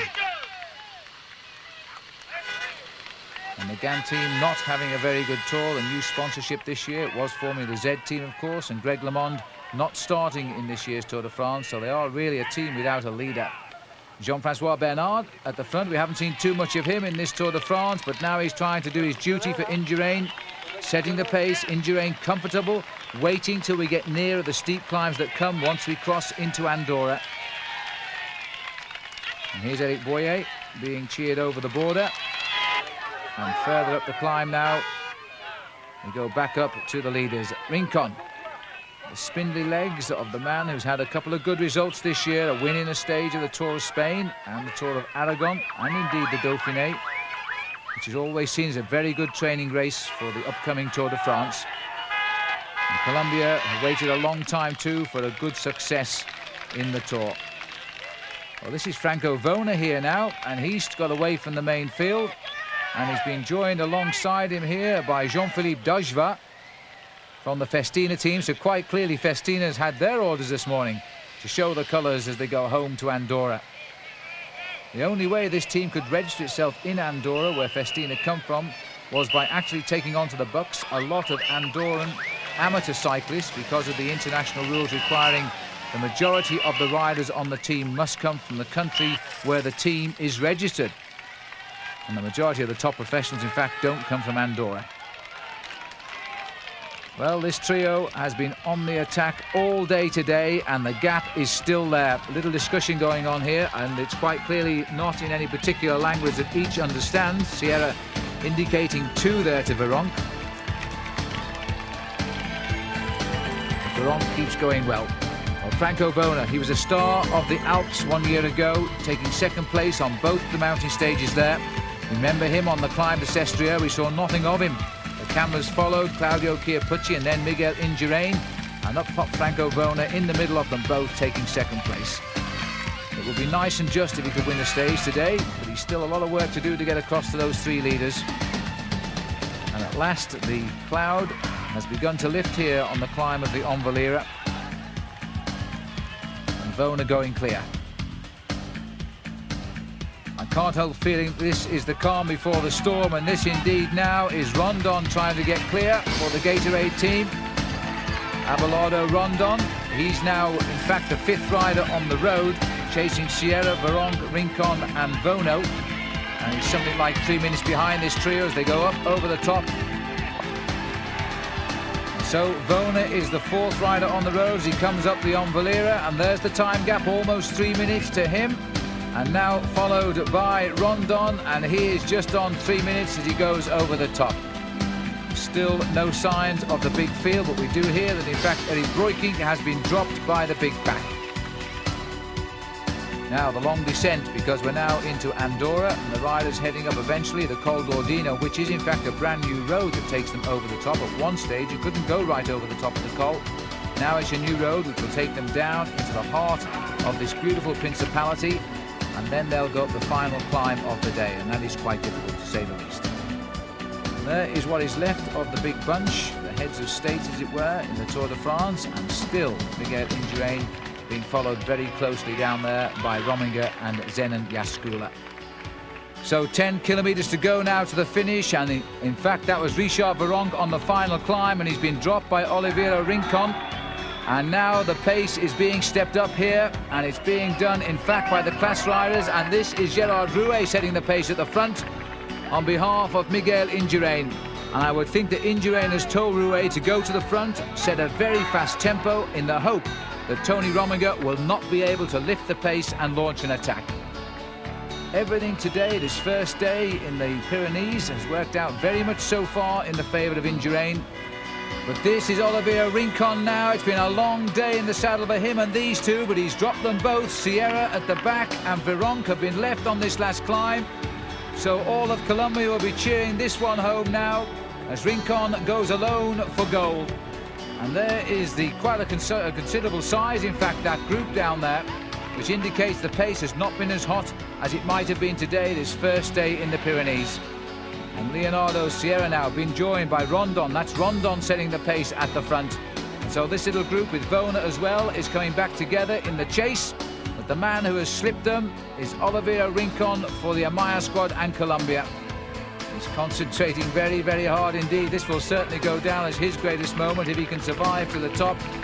And it looks now too as though in fact Sierra is in trouble on the climb. It is a very, very hard climb, this up to the finishing line, and Sierra has lost contact. As we move steadily up to the chase group, Rondon seems to be doing a fair share of the work along with Vona. Richard Veronk also now content to follow, but thinking he might get a good finish for the sponsors at the top. We move a little bit further down the slopes as well. John Unzaga, as always, leading his faithful leader there, and that is the polka dot jersey of Rominger. Other class riders also trying to get to the front. Alvaro Mejia is still there and well there, retaining his 2nd place overall. And Rouet, faithful man, setting the pace on the climb here towards the finish. Well, I would expect Unzaga perhaps to launch an attack and try and lift the polka dot jersey into the front. Tony Rominger, the memories of his 2 great days in the Alps a few days ago. Can he repeat them in the Pyrenees? Well, there are those here that says he can't. And still they're splitting up, because in fact it looks as though Vona has now climbed clear of Rondon and Veronk. The eternal second on the stage, as it seems. 2 second places last year. Vona now riding in the wheel tracks of Rincon. And that big bunch thinning out a little bit under the impetus there of Gerard Rouet. And he's even got his name on the road as well. And now Leonardo Sierra, those legs have gone. Venezuelan has blown up, and there, hauling him back in after a long day in the lead, is John Unzaga. Leading as ever, Tony Rominger, followed by Miguel Indurain, Alvaro Mejia, right behind Indurain. And then we'd like to see, just to be reassured he's there, is Zenon Jaskula, and then we'll have the top 4 riders overall in that league group, the top 5 in fact. Indurain, now he's gone to the front to set the pace as well. As the riders climb to the heights of Andorra, the Spanish flag though flying as well, the Basque flag that is on the left of our picture. And there's the Spanish flag. 4 kilometres to go now. Miguel Indurain sees another difficult day. He can cross it off tonight when he goes to bed, as he keeps all of his overall lead. He started the day 3 minutes 23 seconds ahead of Mejia, 4 minutes 45 ahead of Zenon Jaskula. That will stay the same now. And the glory of the day is going to go way down south to South America and to Colombia. And Mejia has been absolutely brilliant today, and the same could be said too of Vironk and Sierra, because now they've reeled in Rondon as well. He's been caught, and they don't even look at him as Rominger goes on towards the finish now. Indurain has got his wheel. Mejia is just behind. The finish line is approaching. They won't catch up now with Rincon. But just look at the speed of these brilliant climbers. They've blown that bunch apart, and still it is Bjarne Riis of the Ariostia team who somehow is hanging on in there. Mejia, Riis, and I think the rider who's tacking on the back of them is Zenon Jaskula yet again. You can see the bandage on the knee there, the left knee of Rominger. That was the fall that he had down on the flatlands on the run-in on one of the flat stages to Perpignan, I think it was, when he fell but lost no time. And now he's just finding not the strength he had in the Alps, and indeed he wants a little bit of help from Indurain. And there is Vironk. He's been picked up now, so I think the only man left in front now is Oliveira Rincon, and if he holds it to the line, he will have been out in front for 185 kilometres. Tremendous ride. And there he is, under the 1 kilometre to go. 184 kilometres in the lead at this point. And they've wiped everybody out. At one stage, over 6 minutes behind today. The relentless pedalling of these great champions has blown away everybody else. And in fact, Bona was still there, but he's been caught now. So there is only one man in the lead now, as again Rominger looks over to Indurain. He looks around to see who else is here. He will have noted too that Mejia is here, Zenon Jaskula is here, Bjarne Riis is here. These are the riders now who are still hanging on to the high places in the Tour. The highest place reserved today, though, for the Colombian Oliveira Rincon. He'll move up the overall classification. He might squeeze a top 10 place overall, but that would be the best he could hope for. This is what he wanted, and this is his first ever stage victory in the Tour de France, and he did it the hard way. 185 kilometres in the lead for him. Now there'll be a few seconds ticking away before the rest of the riders come in. Round about 2 minutes, I think, still to go. He made a lot of good ground on this last climb of the Monte de Pau, just outside of the city of Andorra, in the Principality of Andorra. And now as they climb up towards the finishing line, Indurain and Chiappucci somehow has clawed his way back here as well. He's alongside Indurain. Now watch Rominger. Rominger's going to go for it. Indurain has spotted him. A little bit lax there, but Indurain has seen him and immediately takes his wheel, followed by Mejia. So once again, Indurain conceding nothing to the men he fears most in this year's race. And look at that. Rominger looks across and sees what damage has been done. The answer is none at all. And Bjarne Riis still digs in deep. There's Jaskula, hangs on at the back, just about keeps them in his sights. And now can Claudio Chiappucci finish it off? Indurain has got back to the lead position, and this is a real scrabble now for the second place on the day.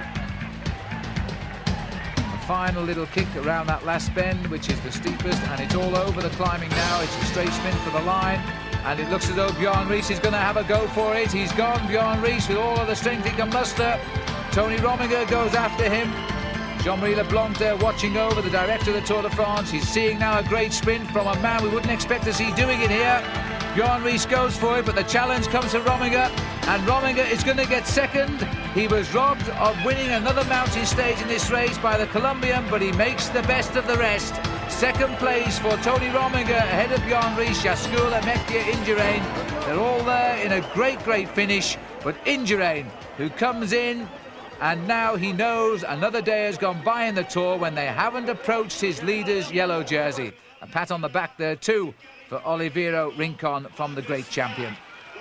Well, here's a rider who suffered again today. Gianni Bugno losing 3 minutes and 33 seconds. Most definitely now is out of this year's Tour de France. And over 4 minutes lost too, sadly, by Andy Hampsten of Motorola. Rincon winning the stage by 1 minute and 50 seconds from Rominger, Bjarne Riis, Zenon Jaskula and Miguel Indurain.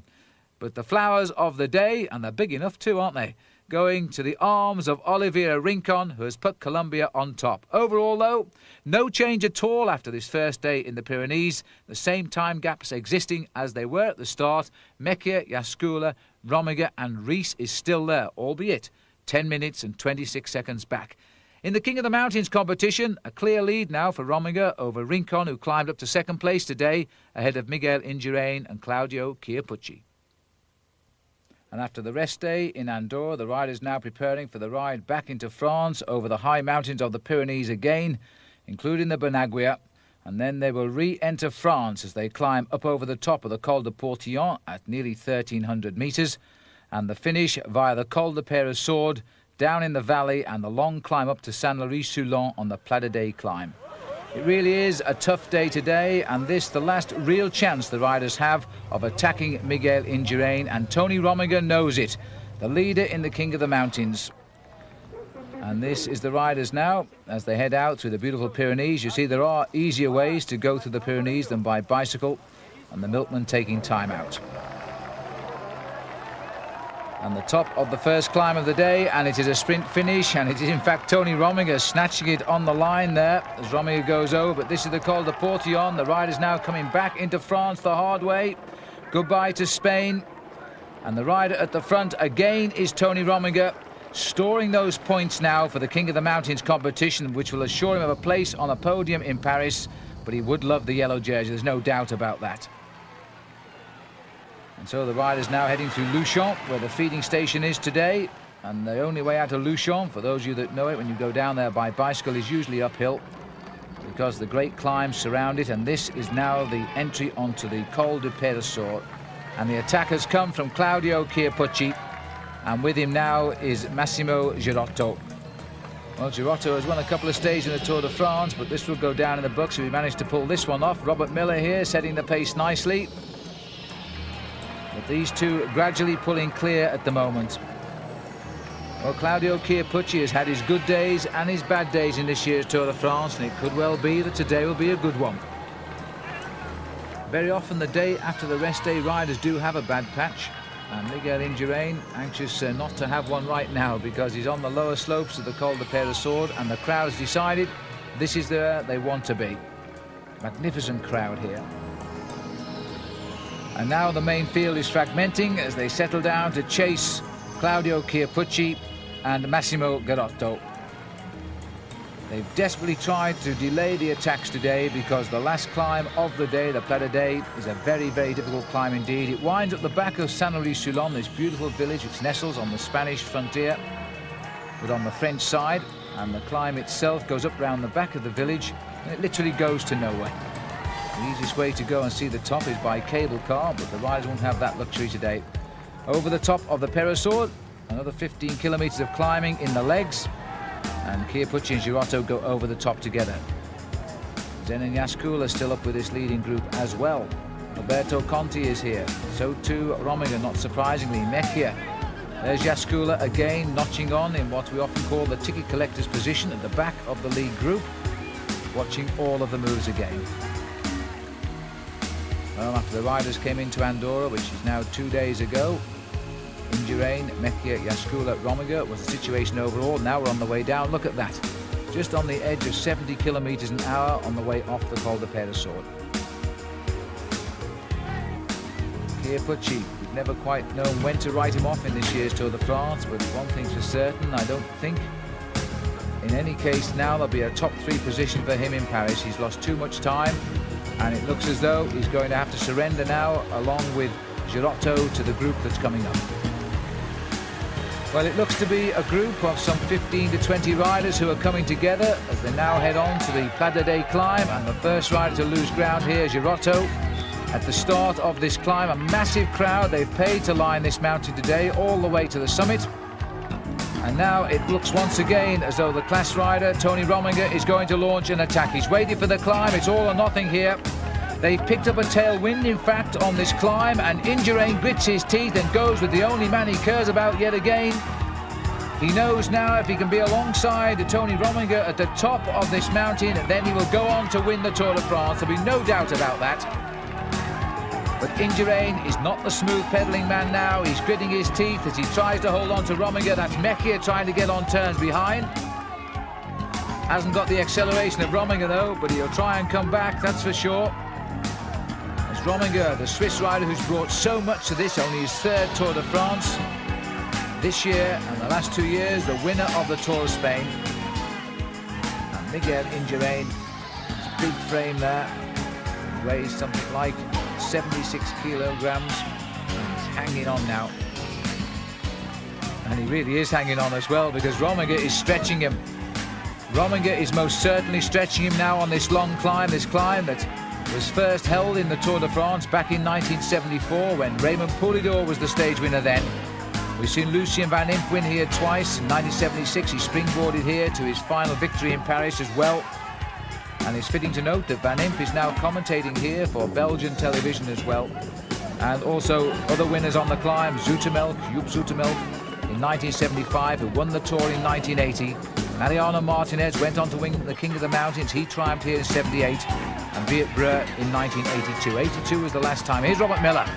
Miller, I think, really wanted to be in on the move today, but he's missed the jump by Rominger when he swung into the tailwind.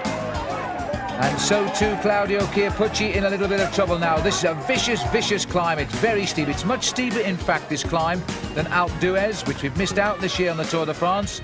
And Zenon Jaskula is also climbing back into the picture. They can't get rid of this pole this year. Zenon Jaskula is coming back into the picture as he climbs onto the back wheel of Robert Miller. They're the leaders just ahead. Well, Jaskula is having an absolutely magnificent Tour de France. He's not the rider I would ever have prophesied would have been up in the top 3 at this stage of the race. He's a good time trial rider. He won a stage, the time trial stage, indeed, in the Tour of Switzerland. And that was the mountain time trial, but these are bigger mountains. Mechia, there we are, second overall this morning at 3:23, where he's been for days. And now he too is having to fight back. He's having a bad day. Well, the fact that the Spectator can run at least for a little while alongside these two leaders will give you some idea just how steep this climb is. But what a magnificent ride by Zenon Jaskula. Now, the face of Miguel Indurain, wearing glasses today, so you can't see what his eyes are obviously feeling because there's pain in those eyes today. And Jaskula has joined them. Riding his blue Bianchi bicycle, Zenon Jaskula joins the two leaders. And now we have a Polish rider, a Spaniard and a Swiss rider. The Pole lives in Italy, the Swiss rider lives in Monaco, and the Spaniard lives in Spain. So are we now seeing the top 3 finishes in this year's Tour de France get together at the front? Robert Miller there, not too happy with the proximity of our television cameras. He rides on, and it looks as though Mechia is trying to recover. Either that or Miller is going backwards. But still, Tony Rominger is stepping on the pedals to try and rid himself. He knows this is his final chance, the last chance he's got to get rid of Miguel Indurain today. We're in the mountains again tomorrow with the Col de Tourmalet, but they're too near the beginning of the stage. A long flat road into Pau tomorrow. And that was a glimpse of Stephen Roach, who's climbing the mountain very, very well. Struggling a bit there, but he's well up with the leaders. And there is Roach, and he's coming through the field very strongly indeed. Stephen Roach, he's catching up to Miller and Mechia. Look at this, the grand old man, the 1987 winner, is coming back. Roach is having a great day today. Rominger looks on both sides to see just how many is here. The second time he couldn't believe it. I think it's the first time he spotted Zenon Jaskula has joined him. He'll be unhappy about that, because at the moment Rominger has to find from somewhere a minute to climb over Jaskula, and Jaskula has climbed right back into the action.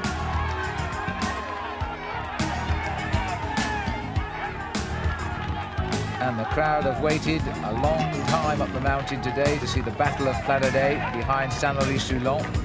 The riders come into the town and then they swing right and they start the climb, and for a long time from the town you can see the little heads of the riders as they begin to disappear away into the mountain. 4 kilometers to go to the top. Time is running out for Tony Rominger, certainly so too for Zenon Jaskula. And look at this, Hampsten in fact has come up to Mechia, and Mechia has hit the wall. Now Andy Hampsten, the leader of Motorola, now being forced to nurse the new leader of the team because of his riding in these last couple of weeks. Mechia is now being nursed by Andy Hampsten. And that has given a chance here for Roche to carry on his attack. Roche is climbing up now. He's in 4th place on the climb. And this is a very, very inspired ride by the Dubliner. At last we're seeing pain on the man that everybody thought wasn't human. The winner of the Tour for the last 2 years, Miguel Indurain, is now hanging on, but he's not conceding a single second to Tony Rominger. Roche is coming all of the time. Nice to see Roche's face too, because he really is trying. There it is. Stephen Roche riding his last Tour de France. He's not going to go out with a poor season. He's had a great Tour of Italy, and now he's living well in the Tour de France. 1 kilometre to go. 3 riders we've come to know these last couple of weeks, especially in the mountains, are still together towards the end of the last real mountain stage of this year's Tour de France. Tomorrow the mountains are near the start. And Roche is still coming. He's under the kilometre to go banner. I'm afraid the chance of a stage victory is gone, although you can see the tail of the vehicles behind the 3 leaders, and he's nearly on them. Now what is Tony Rominger going to do? He's been forced to set the pace. He set it well. He's hurt Indurain, but Indurain has not cracked. Indurain has proved to us today that he's not just a great champion who finds it easy. He suffers like the rest of them. And still, Hamston Nersi Mekir, hopefully to retain his 2nd place overall. Jaskula, ridden well on the lower slopes of Pas d'Adet to join the 2 front runners halfway up. And look at that crowd. Corridor of noise now as the top 3 riders of this year's Tour come towards their summit. Rominger knows it's all down to him. Jaskula has never offered anything in setting the pace since this Tour began. He's content to follow now. Rominger has got no more. And look at Roche. Roche is coming back. Shades of La Plana when he came back on Delgado. But it won't be quick enough. It won't be quick enough. And in fact, Zenon Jaskula has gone. Jaskula has gone. He's waited and waited and he's jumped. And in fact, I don't think Rominger's got it. He hasn't indeed. Zenon Jaskula for Poland gets the stage win. Rominger again is 2nd. 2 second places in the mountains now to match the 2 first of the Alps. And Stephen Roche is going to make it in 4th place. And Stephen is absolutely delighted about that. 4th place finish for Roche and an acceleration up the overall classification tonight. Robert Miller, who wanted so much to win in the Alps and didn't, he's now lost his chance in the Pyrenees as well. And Hamston today has been the perfect teammate as he brings home Alvaro Mekir, and he may well have saved his 2nd place there. This was the sprint and this was the attack by Zenon Jaskula, who has ridden a great Tour de France and is without doubt the surprise of this year's Tour. And now he gets here Poland's 1st ever stage victory. He worked for it too. He may not have worked up the climb, but he had to chase to catch up these 2 riders, and they are the best men in the world. We must never forget that. And then he managed to recuperate enough to provide the strength for the jump to take the stage win ahead of Tony Rominger and Miguel Indurain. And so we've seen Lech Piasecki as the only yellow jersey for Poland back in 1987. Now we see this man as the 1st ever stage winner. Jaskula then wins the stage. Overall, Mekir does keep 2nd, Jaskula 3rd, Rominger is 4th. The last day in the Pyrenees, stage 17, it begins with the Col de Tourmalet, and then it moves on to the Col d'Aubisque, and then it's all downhill to the finish in Pau, 117 miles. And this is the town of La Mongie on the Col de Tourmalet, and there's trouble already today for Miguel Indurain. He's under pressure. Tony Rominger has attacked. And Rominger has forced the pace very early on, and for the first time in this year's Tour de France, he has slipped Miguel Indurain. Indurain might well be feeling that there is plenty of time left, and Claudio Chiappucci trying to ride clear here. It's Julian Gorospe who's setting the pace alongside Miguel Indurain there and Mekir. But this is now really an audacious move by Tony Rominger. And Claudio Chiappucci wants a slice of the action. There he is, alongside him, Zenon Jaskula, who's turning out now to be quite a surprise in this Tour. He's won his stage and he's climbing for a high finish in Paris. Now, the thing is, and the only problem with the stage today is these mountains come so soon after the start. There's some 75 miles to the finish when they've gone over the top of the Col d'Aubisque. They're going to have to make some time now, because if Indurain reorganises himself, there'll be plenty of time to save the Tour de France, but at least Rominger now is proving that Indurain can be outmanoeuvred. There he is, Miguel Indurain, Gorospe, and they've brought back Claudio Chiappucci, who's back in that chase group. So there's real fireworks on the Col de Tourmalet today. Last night the riders were saying this climb was too early. Well, maybe. Tony Rominger thought that's what they all think. There's Mejia, tucked in behind the two, and it's all down to the Banesto riders now, and there's only one here can help him out, and that's Julian Gorospe. And my goodness me, look at the face of Miguel Indurain now. For the first time, he's lost the shelter of the back wheel of Tony Rominger. Massimo Girotto is here, just in front of Claudio Chiappucci. And they're all prepared now to let the big man in yellow do the work. Franco Vona, Andy Hampsten. These are the riders in what is left of this second group on the road now. And Robert Miller just hanging on to the back of the train. Very familiar squat style of Robert as he sits there pedaling a low gear. Let's go back up to the top because this is where it's all happening now. Zenon Jaskula now prepared to help on the attack here, as in fact he leads Tony Rominger. Rominger just bounced off one of the crowd there as we come up towards the top of the Col de Tourmalet. There's no doubt now either that Tony Rominger will be the king of the mountains in this year's Tour de France, and that is a significant prize indeed. And John Unzaga was there too on the way up the climb. Just look at this crowd here on the top of probably the most famous climb in the Tour de France, the Col de Tourmalet. It was introduced the very first time the Tour went into the Pyrenees, when everybody thought that the organisers were far too cruel. But without the Pyrenees now, it wouldn't be a Tour de France, and it was only just a little bit in the Pyrenees with the Marie Blanc last year, and nobody liked that. The Battle of the Tourmalet, as Unzaga comes up to the top now. And Oliveira Rincon, a little tap on the shoulder there. Well, I think it was a tap anyway. As they sprinted out at the top, then comes the chase group. Look at the gap, 49 seconds, 50 seconds. Indurain has conceded. He has never lost that sort of time at this stage of any Tour de France where he's been the winner these last 3 years. And the rider now has escaped on his own. So we're on the descent of the Col de Tourmalet, and Tony Rominger is versus the rest of the race. The one man he wanted to shed, he's done it. He's got 50 seconds at the top, and what a shame he's not descending to the finish now, and he isn't. It's a long way down the Col de Tourmalet. It's a very good descent for the pure descender as well. And then you run off, and then you start the climb of the Col de Bisque. An awful lot to ask, even for the Swiss climber as well. This is the chase down. Riders beginning to pull themselves back together. Looks like it might well be Bjarne Riis who's got himself to the front of that descending group. There's the long descent of the Tour. Well, not for the nervous. A little flick to the right. It's a long way down. And there isn't really much else that Rominger can do but freewheel down the hill. He can't pedal any faster. This is the main field going over. They must be asking themselves what happened today, because they had a right to feel this race wouldn't have fragmented like it has done, because the Tourmalet was so soon in the stage. But in fact, Rominger has come out fighting today. And well, look at this. Out of sight of our cameras, in fact, Indurain has used the power of his descent to rejoin Rominger at the front. He has nullified 50 seconds here, and we're only halfway down the descent of the Col de Tourmalet. And I think today Miguel Indurain has won the Tour de France by what has been a great risk on the descent of the Tourmalet. He's looking over his shoulder there to see just who else is coming up, but the main field also now is regrouping at the back. Well, the tornado has blown itself out by the look of it, and Indurain has got himself back in the driving seat. Claudio Chiappucci now, a rider still anxious to do something in this Tour de France. He's now on the attack as we start the climb here of the Col de Bisque, and that's John Unzaga who's with him. He's the policeman, in fact, for the class team, and the other rider is Massimo Girotto.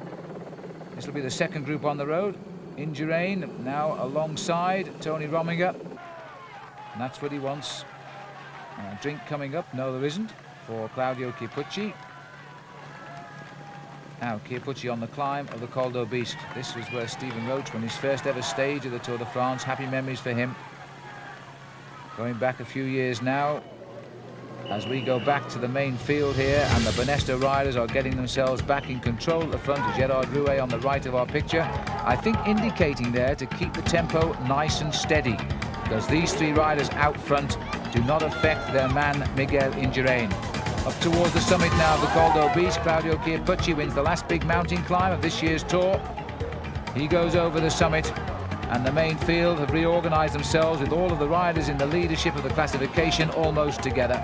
Mecchia on the wheel of Zenon Jaskula. Then in front of him is Tony Rominger, and in front of him is Miguel Indurain. Over the top in the mist of the Col d'Aubisque, and look at the gap. They're not interested, are they, in Claudio Chiappucci? 5 minutes and 19 seconds down. He would never have got away with a move like that a year ago.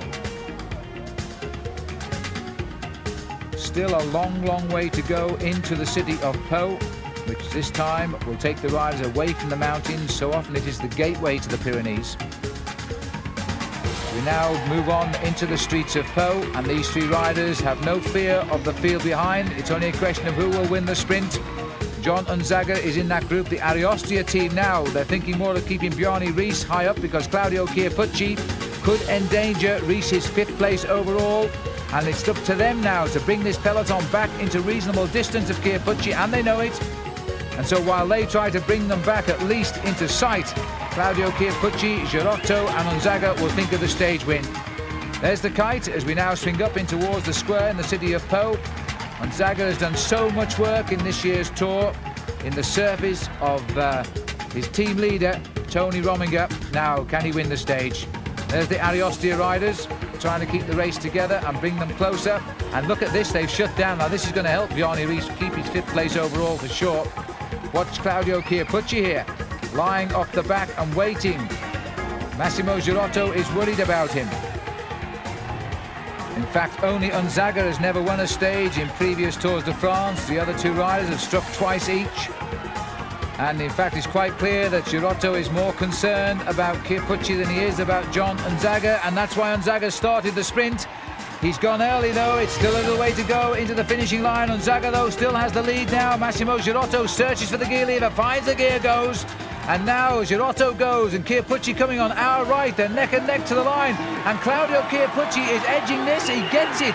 Claudio Chiappucci has won what really is a flat stage of the Tour de France here.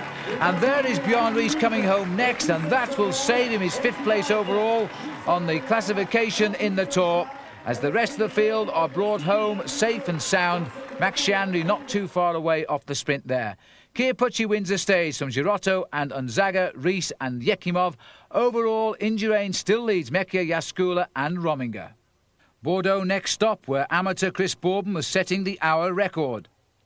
Inside 1 minute to go for Bourban. The clock is counting it down. The record he's aimed for has gone. 51.596. 904 centimetres. That was the record of Graham O'Brien. And in 6 days have passed by. Chris Bourban has come here knowing he's had to beat a friend and a rival to take the most coveted record in the sport. Chris Bourban could now become the first rider to break the 52 kilometres barrier. There will be a count back, but it's a record and there's no doubt about that. The gun is gone. Chris Bourban is now the holder of the most coveted cycling record in the world. That was an unbelievable ride today. Did you think this morning that you were going to take it by so much? Well, actually, we were hoping to take it by a lot more, but because of the humidity, it's nearly 80%. Because of the rain outside, it was just too hot, so I had to slow down, or this Janto was going to faint. But even so, Chris Bourban becomes the first man ever to beat 52 kilometres an hour, and that is magnificent. But the Tour de France has had a quieter day, 125 miles from Orthez, and the sprinters are now going to fight it out here at Bordeaux, just a few hundred yards from where Boardman has set that magnificent record. Brian Holm on the left, and in fact that is Frans Maassen in the centre, but here he comes, Jamaluddin Abdujaparov on the right. And Jamaluddin has sat up a little bit early, but he's going again, and he gets it quite clearly on the line. The second stage win for Abdujaparov, who now looks set to take his green jersey to Paris for the second time in 3 years. Look at Frankie Andreu nearest the camera here, claiming second place, and that's a great finish for him as well. On the eve of the last time trial, no change overall. And the last time trial, 48 kilometres or 30 miles, taking the riders from Bretigny-sur-Orge to Montlhéry. And we're not too far away from Paris. The riders coming up here by train. And now a concentration on Tony Rominger, hoping to claim a place on the podium in the top 3 in Paris. Alvaro Mecchia knows that his second place is still in doubt. He's not the world's best time trialist at all, and Tony Rominger can be among them on his day. And look at this, 51 kilometres an hour. He's set the target now. It's not like it was at Lake de Madine when he started in atrocious weather way down the field in 87th place. And Miguel Indurain now is going to have to slip into top gear very, very quickly indeed. Rominger is doing a stormer. He's now caught Barney Rees and passed him at 3 minutes. And Mechia going over the top at that point. 12th position only for him there. Now, I wonder what, in fact, Miguel Indurain is doing. The man who has proved unbeatable in the distant time trials over the last 3 years of the Tour de France. Gascula living up to his name as a time trialist. He's the best time. Now he's dropping away. Indurain is out of it. Look at this. Miguel Indurain, only the third best time here, and has conceded already 45 seconds to Tony Rominger. Well, are we witnessing here a surprise at the very end of this year's Tour de France? Rominger not dreaming now of winning it, but what a coup if he could beat Miguel Indurain. There is Zenon Jascula, and this is Tony Rominger. And Rominger proving as he comes to the end of this year's Tour, he is still very, very strong indeed. The king of the mountains, 10 kilometres to go now for Zenon Jascula, the big surprise this year, aiming for a place on the podium in Paris. And a puncture to Rominger and a quick change, and it looks as though our cameras only just caught it, but that looked like a very good change indeed. Rominger immediately back into his rhythm. Well, that was very, very unfortunate. All of the checks are indicating that Tony Rominger is clear of Miguel Indurain now at the 10 kilometres to go point. The big man being beaten in a time trial? We're about to find out. There's the best time on the board. Johan Brunel is in. The winner of the fastest stage in the history of the Tour is home. He's now down to second place though, 57.02 for the 30 miles for Tony Rominger. Now the arrival of Jascula. Jascula comes in and his time is now second best. He's dropped behind Tony Rominger. He concedes 1 minute and 48 seconds. And now, as we roll towards the end of the time trial, in fact, Indurain has caught Alvaro Mechia for 3 minutes, and it could be that Mechia is now losing for sure that second place overall. The entourage is behind the man in yellow, but this time it's not to be the winner. Look at the time on the left, and that is the winning time of the day for Tony Rominger. Miguel Indurain has been beaten in a time trial in the Tour de France for the first time in 3 years, if you don't count the prologue. And now Indurain comes home.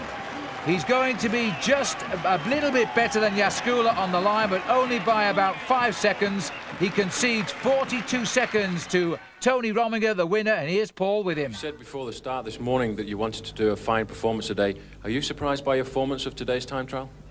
Yes, I'm happy that I did win this race, because you never know it really after 3 weeks if you are so strong to do it. I told me now you have to go and take a high speed, and I didn't. Yes, I heard my reference times of the other, but I couldn't change the speed then. I know now when we are going like that until to arrive, you can win it, and that was very good for me. Indeed it was. Tony Rominger up to second, Mechia down from second to fourth. After the time trial, the last stage from Vitry-Châtillon to Paris, the race starting outside of the Matin-Réveil, where all of the tours began back in 1903. And it's come down now to the battle of the sprinters on the Champs-Élysées. And the race is coming to an end now, and it looks at last as though Jamaluddin Abdou-Japarov is going to try and hunt for the victory. He's coming out from the right there. This is where he crashed 2 years ago when in green, and that's what he doesn't want this time. But this time, Jamaluddin Abdou-Japarov makes it a fairy tale ending to this Tour de France for him. He gets the victory, he gets the green jersey, but it's Miguel Indurain in the centre of the peloton who comes home for the third successive year as the winner of the Tour de France, and he's won it so well, but there were moments when he wasn't so sure. And so Indurain, again on the Champs-Élysées, is the final wearer of the yellow jersey on what has been an extremely good Tour de France. Jamaluddin Abdou-Japarov, this sprint giving him 3 stage wins in this year's race as well. And the best stage finish for Frédéric Moncassin, and for Stephen Roche it really is the end. Stephen, the Champs-Élysées for the last time. You've had some great memories here, some very sad ones. I mean, what do you feel like now? Well, I felt great until everyone started saying it's the last one. So that's... You're never going to come back, you're not going to ride next year? Remember 87? You do, of course, but you've always good and bad memories, but they're all part of the career. So you know exactly how Miguel Indurain feels today? You see now how I feel. You know exactly how you feel. Stephen, you've given us 10 great years. And so an emotional Stephen Roche, who finished 13th in this year's Tour de France. Miguel Indurain, again the winner by almost 5 minutes from Rominger. Jaskula taking 3rd place, and some surprises there in the top 5 finishes, not least Bjarne Riis of Denmark in 5th slot. But no doubt about the winner yet again, Miguel Indurain. Tony Rominger will take heart. He might beat him next year. This has been a great race. So there we are, after 3 weeks of extremely good cycling. At first it seemed Miguel Indurain was going to be a very solid leader and win this race by many, many minutes. In the end though, Tony Rominger did come good. What a shame he lost that time in those early time trials. Otherwise Big Mig might have had his hands full over these last few days.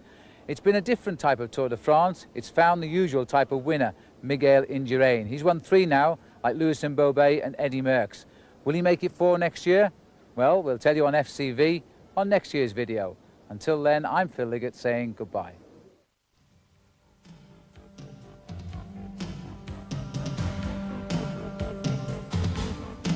And we hope you have enjoyed this famous cycling videos presentation, which has been made possible in part by Bianchi, the greatest name in Italian frame building. Their factory near Bergamo has produced hand-built frames for the greatest names: Fausto Coppi, Giro and Tour de France winner and the former World Hour record holder, and Felice Gimondi, Giro and Tour winner and the world champion, just like Gianni Bugno, the last 2 years the world road race champion. And the new names: Zenon Jaskula, 3rd in the Tour de France, Mario Cipollini, a stage winner and yellow jersey. There have been more, and there will be many more. Bianchi, a company which builds the best, helps you be the best, and has helped us view the best. Thank you.